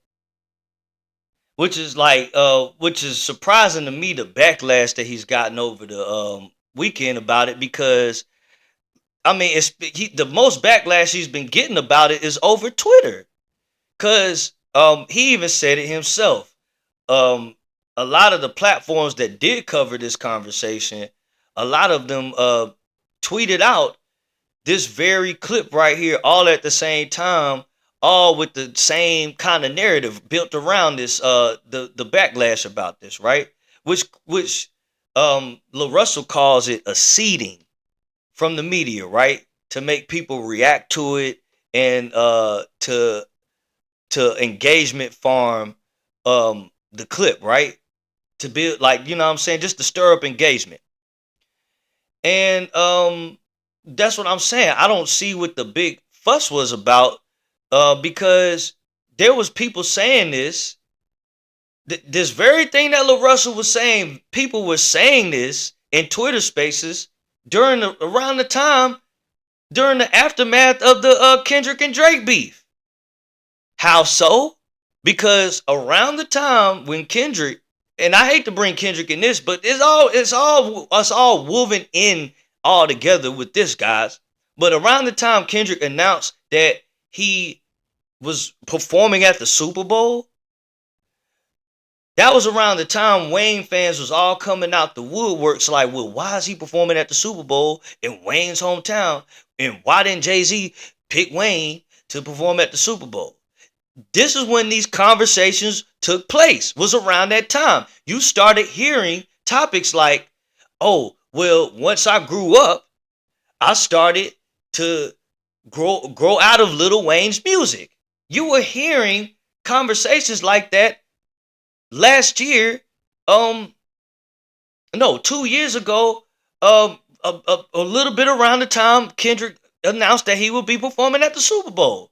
You were hearing those conversations then. So to see this backlash go on right now about like why bro says he has a disdain for his music, and why is it even so much backlash on Larussell about his own opinion about this? Since when did so many people care about like what Larussell thought? Not to discredit anything that he's done, because I never, like I said, I haven't heard of him before any of this happened. But since when did people care so much about like what Larussell thought? And since when did it have an impact on, like, this much of an impact on people that he thought this way? I just don't see the big deal about it if this was already a conversation.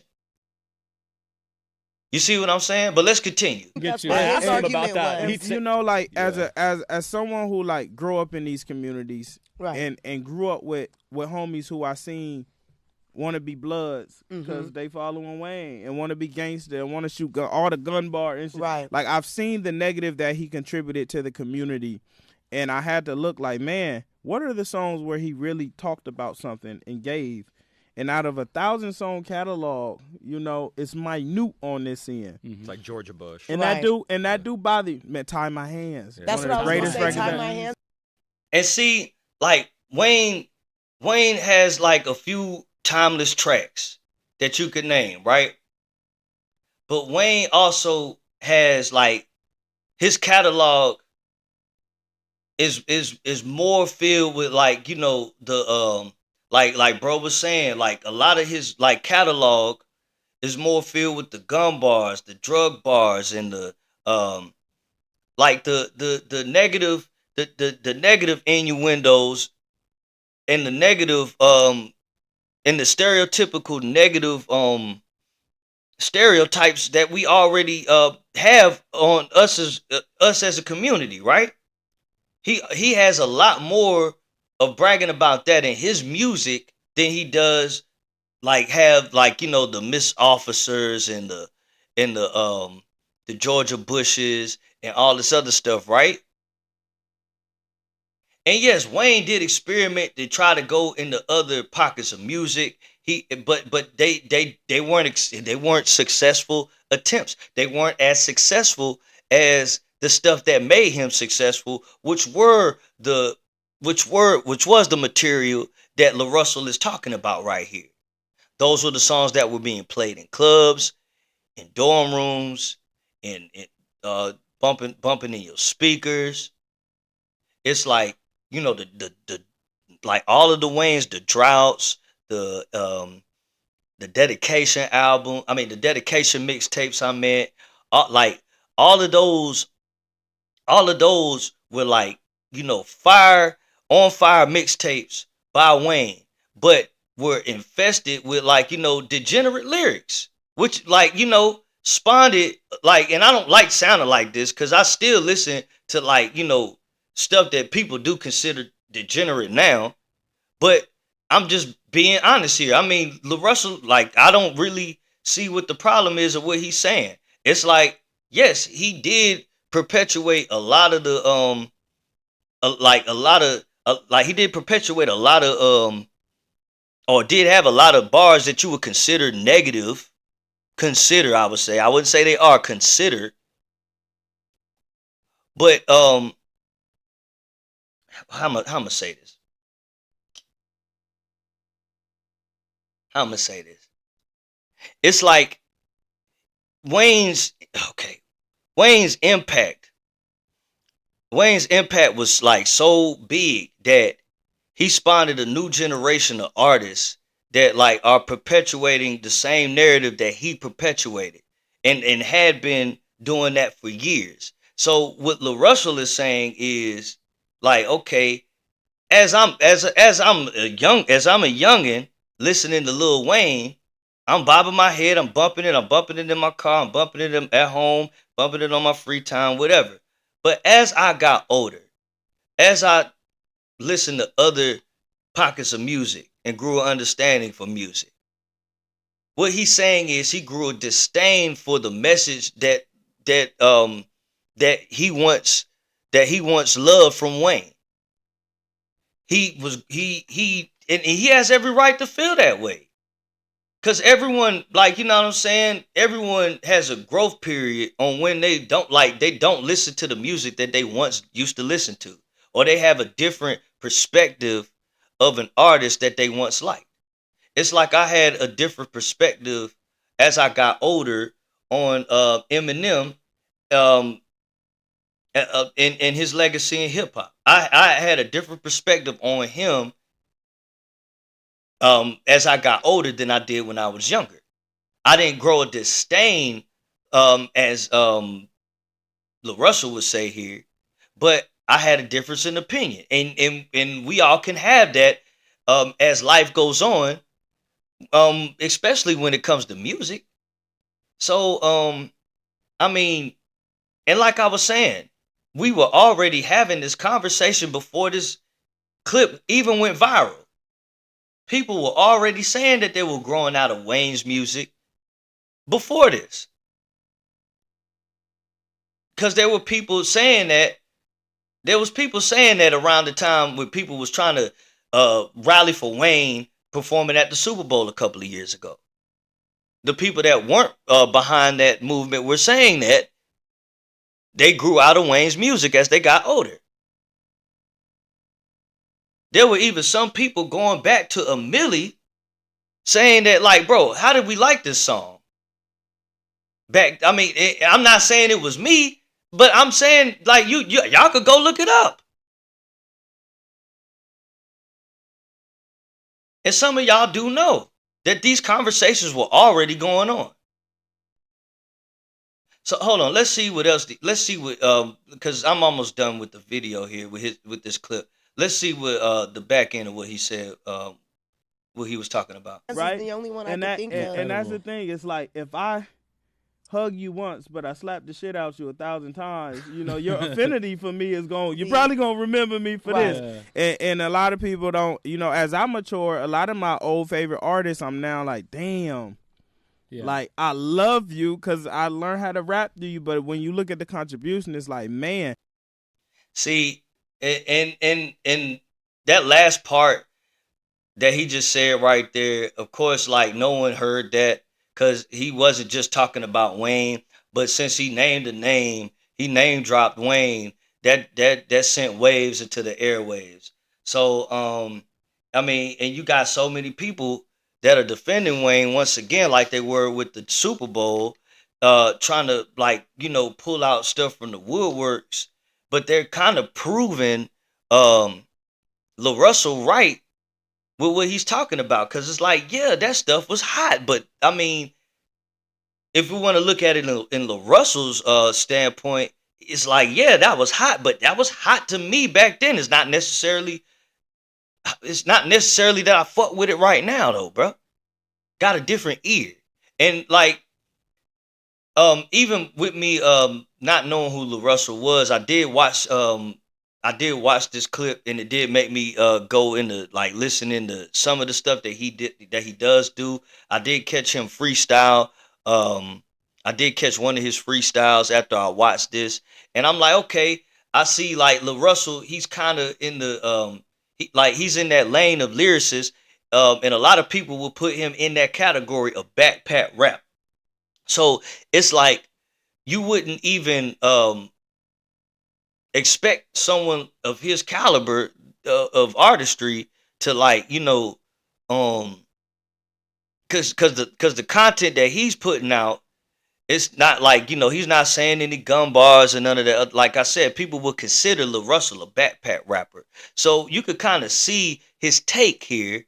If you would look at it from that perspective, I could see his take here on what he's trying to get at with this whole Lil Wayne situation.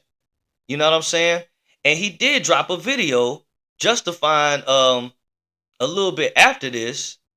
I don't know if I'm gonna come across it. It's in my I believe is in my bookmarks. Let me check it out. But he did come out with a video, I believe the morning after this went viral, justifying his stance and kind of doubling down on what he meant when it came to this whole situation and his take on Lil Wayne. This is what he had to say. I'm finna blow the whistle on the industry real quick. In the industry, is two forms of marketing that's used heavily. It's seeding and it's clipping. Whenever you see academics, say cheese, rap, bars, etc., all posting the same thing around the same time with the same narrative, that's a seeding campaign. I mean, that's interesting, because I mean, if you look at how news and everything just spreads, you can see what he's talking. You can see exactly what he's talking about. It's like when something does go viral, you do start seeing, like, the same big names that he just named here all tweet out or post the same thing all at the same time, just in their own words, like pumping the same narrative, right? It's like no one really, cause like all the people that he named just now that had something to say about the situation, all of them had the same stance on it, like and all of them had the same stance on it, and all of them had the same type of, like, posts that, like, wanted to build engagement. You could tell by the way they posted it. It's like they wanted to create like a divide or like some type of, cause those are the posts that make real money, are the most divisive uh posts that make people go into the comments and start debating in engagement. It's called an engagement farm, okay? So um from what Larussell is saying right here, I could see where he's talking about the seating campaign, the whole thing. Not saying that that's confirmed was what happened here with his situation, but I do believe that that does go on in today's media. Someone gave them a budget and some content and a narrative to spread to the world. These two things have been monumental and beneficial to artists like myself as well, because whenever I have a viral moment, I'm able to mass distribute the moment to the world. On the flip side of that, most of these places don't have no integrity. No integrity. You see what he's saying? Most of these places don't have any integrity, so they don't care. They don't care if the news makes you look stupid, if it makes you lose brand deals and all types of opportunity, like if doors closed, and they don't care. They don't care what it makes you look like after they put it out. They just see a bag. Okay? So I get where he's coming from. So as long as you got the budget, you could get them to post anything and use their platform. Yesterday, probably like 20, 30 platforms across Instagram and Twitter all posted the same clip of me at the same time with the same narrative. 30 niggas thinking the same thing, watching the same interview at the same time. Exactly. And all of them, you seen them. You seen them on my timeline. Let me go back. You seen them on my timeline or on the timeline that I created by filtering out Larussell's name, right? All of them have the same clip. It's like he said, spilling the same narrative, right? And like the day that it dropped, which I didn't go live on that day, but you should have seen the day that it dropped. It was like copy and paste, damn near. It's like, bruh, like what he said was damn near spot on. Cause look, all these like the same exact clip, even though a lot of these are reposts. A lot of these are from like verified sites and everything. And a lot of them have a lot of engagement on them. You know what I'm saying? A lot of them have a lot of reach on them. Some have 3 million people that it reached. And it's like, bro, no one, like he said, no one was really talking about him or saying anything that he was doing anytime before this. It's like, anything that goes on now that has Lil Wayne's name on it, basically, it kind of makes airwaves. Even Academic said it on his stream last night or the day before, whenever, because Academics did respond to Larussell after this, right? I'm not gonna play that, but he did respond to Larussell, and he tried to discredit a little bit of what Larussell tried to say. But it's like, come on, Act. You kind of made it obvious that is what is going on here, and like the whole seating campaign, because everything, because everything that comes out in media, does get to like that does come through Academics' desk. A lot of it does go viral, right? Through Academics. All the hottest topics that Academics talks about goes viral. So I mean that doesn't really prove anything, but still it's like, bro, it kind of, I believe that those campaigns do exist. I believe those campaigns do exist, right? But yeah, I just think it is weird though that everyone has all this backlash and bad stuff to say about his take on Wayne, but this was already a conversation that people were having before Larussell was even spoken of. And I do think also on the flip side of things, another reason why this went so viral too is because I mean he's under Jay-Z's Rock Nation right now. Uh, Anything going on up under Jay-Z's umbrella right now is kind of under the radar from everybody because of what recently happened with his name being involved in the Epstein files, whether it's fabricated or not. You know what I'm saying? The whole revisiting of the Meg Thee Stallion and Tory Lane situation, and Nicki Minaj bringing up Jay-Z here and there and all this stuff. Like, and Jay-Z hasn't even popped outside to say anything. So it's like, I kind of feel like, that kind of leveraged this to go viral too, because like anything that's going on around Rock Nation has kind of got a scope on it. So that didn't help at all. But do I think Lil Russell was right here? Do you guys think Lil Russell was right here? In a sense, I'm not gonna sit here and say what he's saying is the all and be all, because you got fans that feel differently, obviously, about this. And I'm gonna just say, in my opinion, just to me, I agree with LaRussell's stance on this, because I too was one of the ones that grew out of Lil Wayne's whole musical catalog.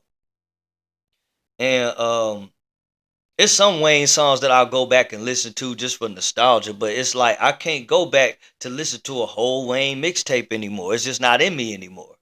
You know what I'm saying? That part of my life, it's like Wayne made made a lot of that music back then. It's like a time capsule around that, right? Because a lot of that stuff that he was spitting about and everything, and it was like, bro, back then it just it moved me a lot more. Because I related to it a little bit more as a youngin, you feel me? But as an older cat, it's like, nah, I don't really resonate with a lot of what Wayne was saying back then anymore, and like just really couldn't, like, just I don't know, bro. But Wayne is still a great artist. That doesn't take nothing away from Wayne and what he did and his impact on hip hop. You know what I'm saying? But I'm with LaRussell here. I'm one of the ones that grew out of listening to Lil Wayne, and started getting my fulfillment from music from other things. You feel me? So yeah, bro. Y'all give me y'all take on it, man, if you care to, in the chat or in the comment section. I wanted to talk about that because I kept seeing it on my timeline, and it just like it sparked a lot of different viewpoints in my mind that I had about it, and I just wanted to share my thoughts on it with you guys. You feel me? But yeah, man. Let's see if there's anything else that needs to be covered before I get up out of here. Um, let's see. I don't know if anything has dropped. So if y'all are just getting up in here, please hit that like button, hit that subscribe button if you haven't already. I appreciate y'all for sticking with me for this 2 hours here. Let's see. Hold on. What's this? Talib Kweli's podcast on Universal Body for Kendrick Lamar, and says it's like the battle never happened because people still play Drake's music more than Kendrick's. I think right now people would still rather Drake in the club than they would rather hear Kendrick.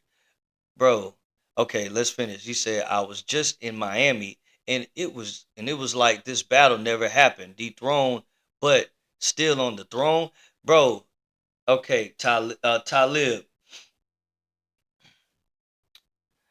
All right, I don't know what I don't know what Talib's I don't know what he been sipping on. I don't know what he sipped on before he said that, but bruh, Talib, you do know most of Kendrick's catalog isn't club music, right? Right? So of course they'll play Drake in the club over Kendrick. And see what I'm saying, guys?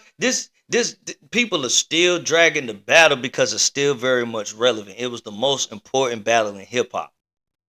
2 years later, and people are still gonna be talking about it this year because of Keem and J. Cole shit, right? But this is crazy because Talib, I mean, he didn't think this whole thing through. I don't think, bro. Like, of course, Drake's music is going to be played more in the club because Drake has way more in his catalog for the club than Kendrick does, right? But guess what, Talib? They're not playing Drake's new stuff in the club like that. The last time they did was Nokia, but like Drake had, he had 20 or something, plenty of songs that had dropped before then that no one was playing in the club like that, bro. A lot of the Drake songs that Talib is talking about right now that they're still playing in the club are Drake's older songs, bro. They're not playing any new Drake. They're not playing any new Drake. What podcast did he say this on? Okay, he said it on his podcast. I did read that out. Okay, because it looked like Tony Yayo was sitting right there for some reason. They're sitting next to Talib right here, but I was wrong. That's not Tony Yayo. But yeah, Talib. People who say this do not consider that Kendrick's catalog isn't full of club songs. And don't consider that like the club is only playing Drake's older songs and not songs that are post battle. So him trying to throw this whole dethroned thing up in there, like where is he being dethroned at? It's like, bro, you're missing the part where they're not playing anything Drake um post battle.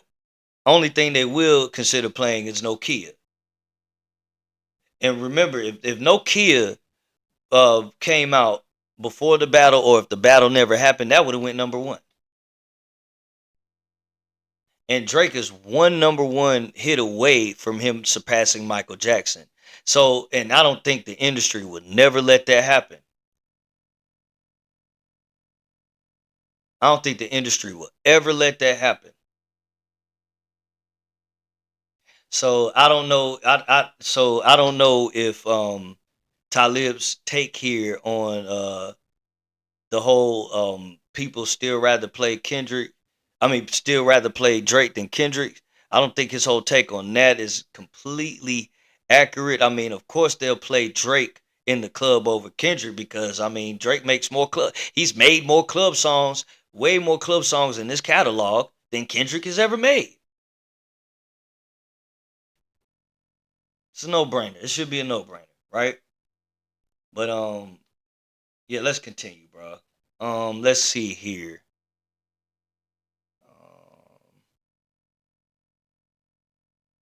I don't see anything else that's dropped around this rollout from Keem.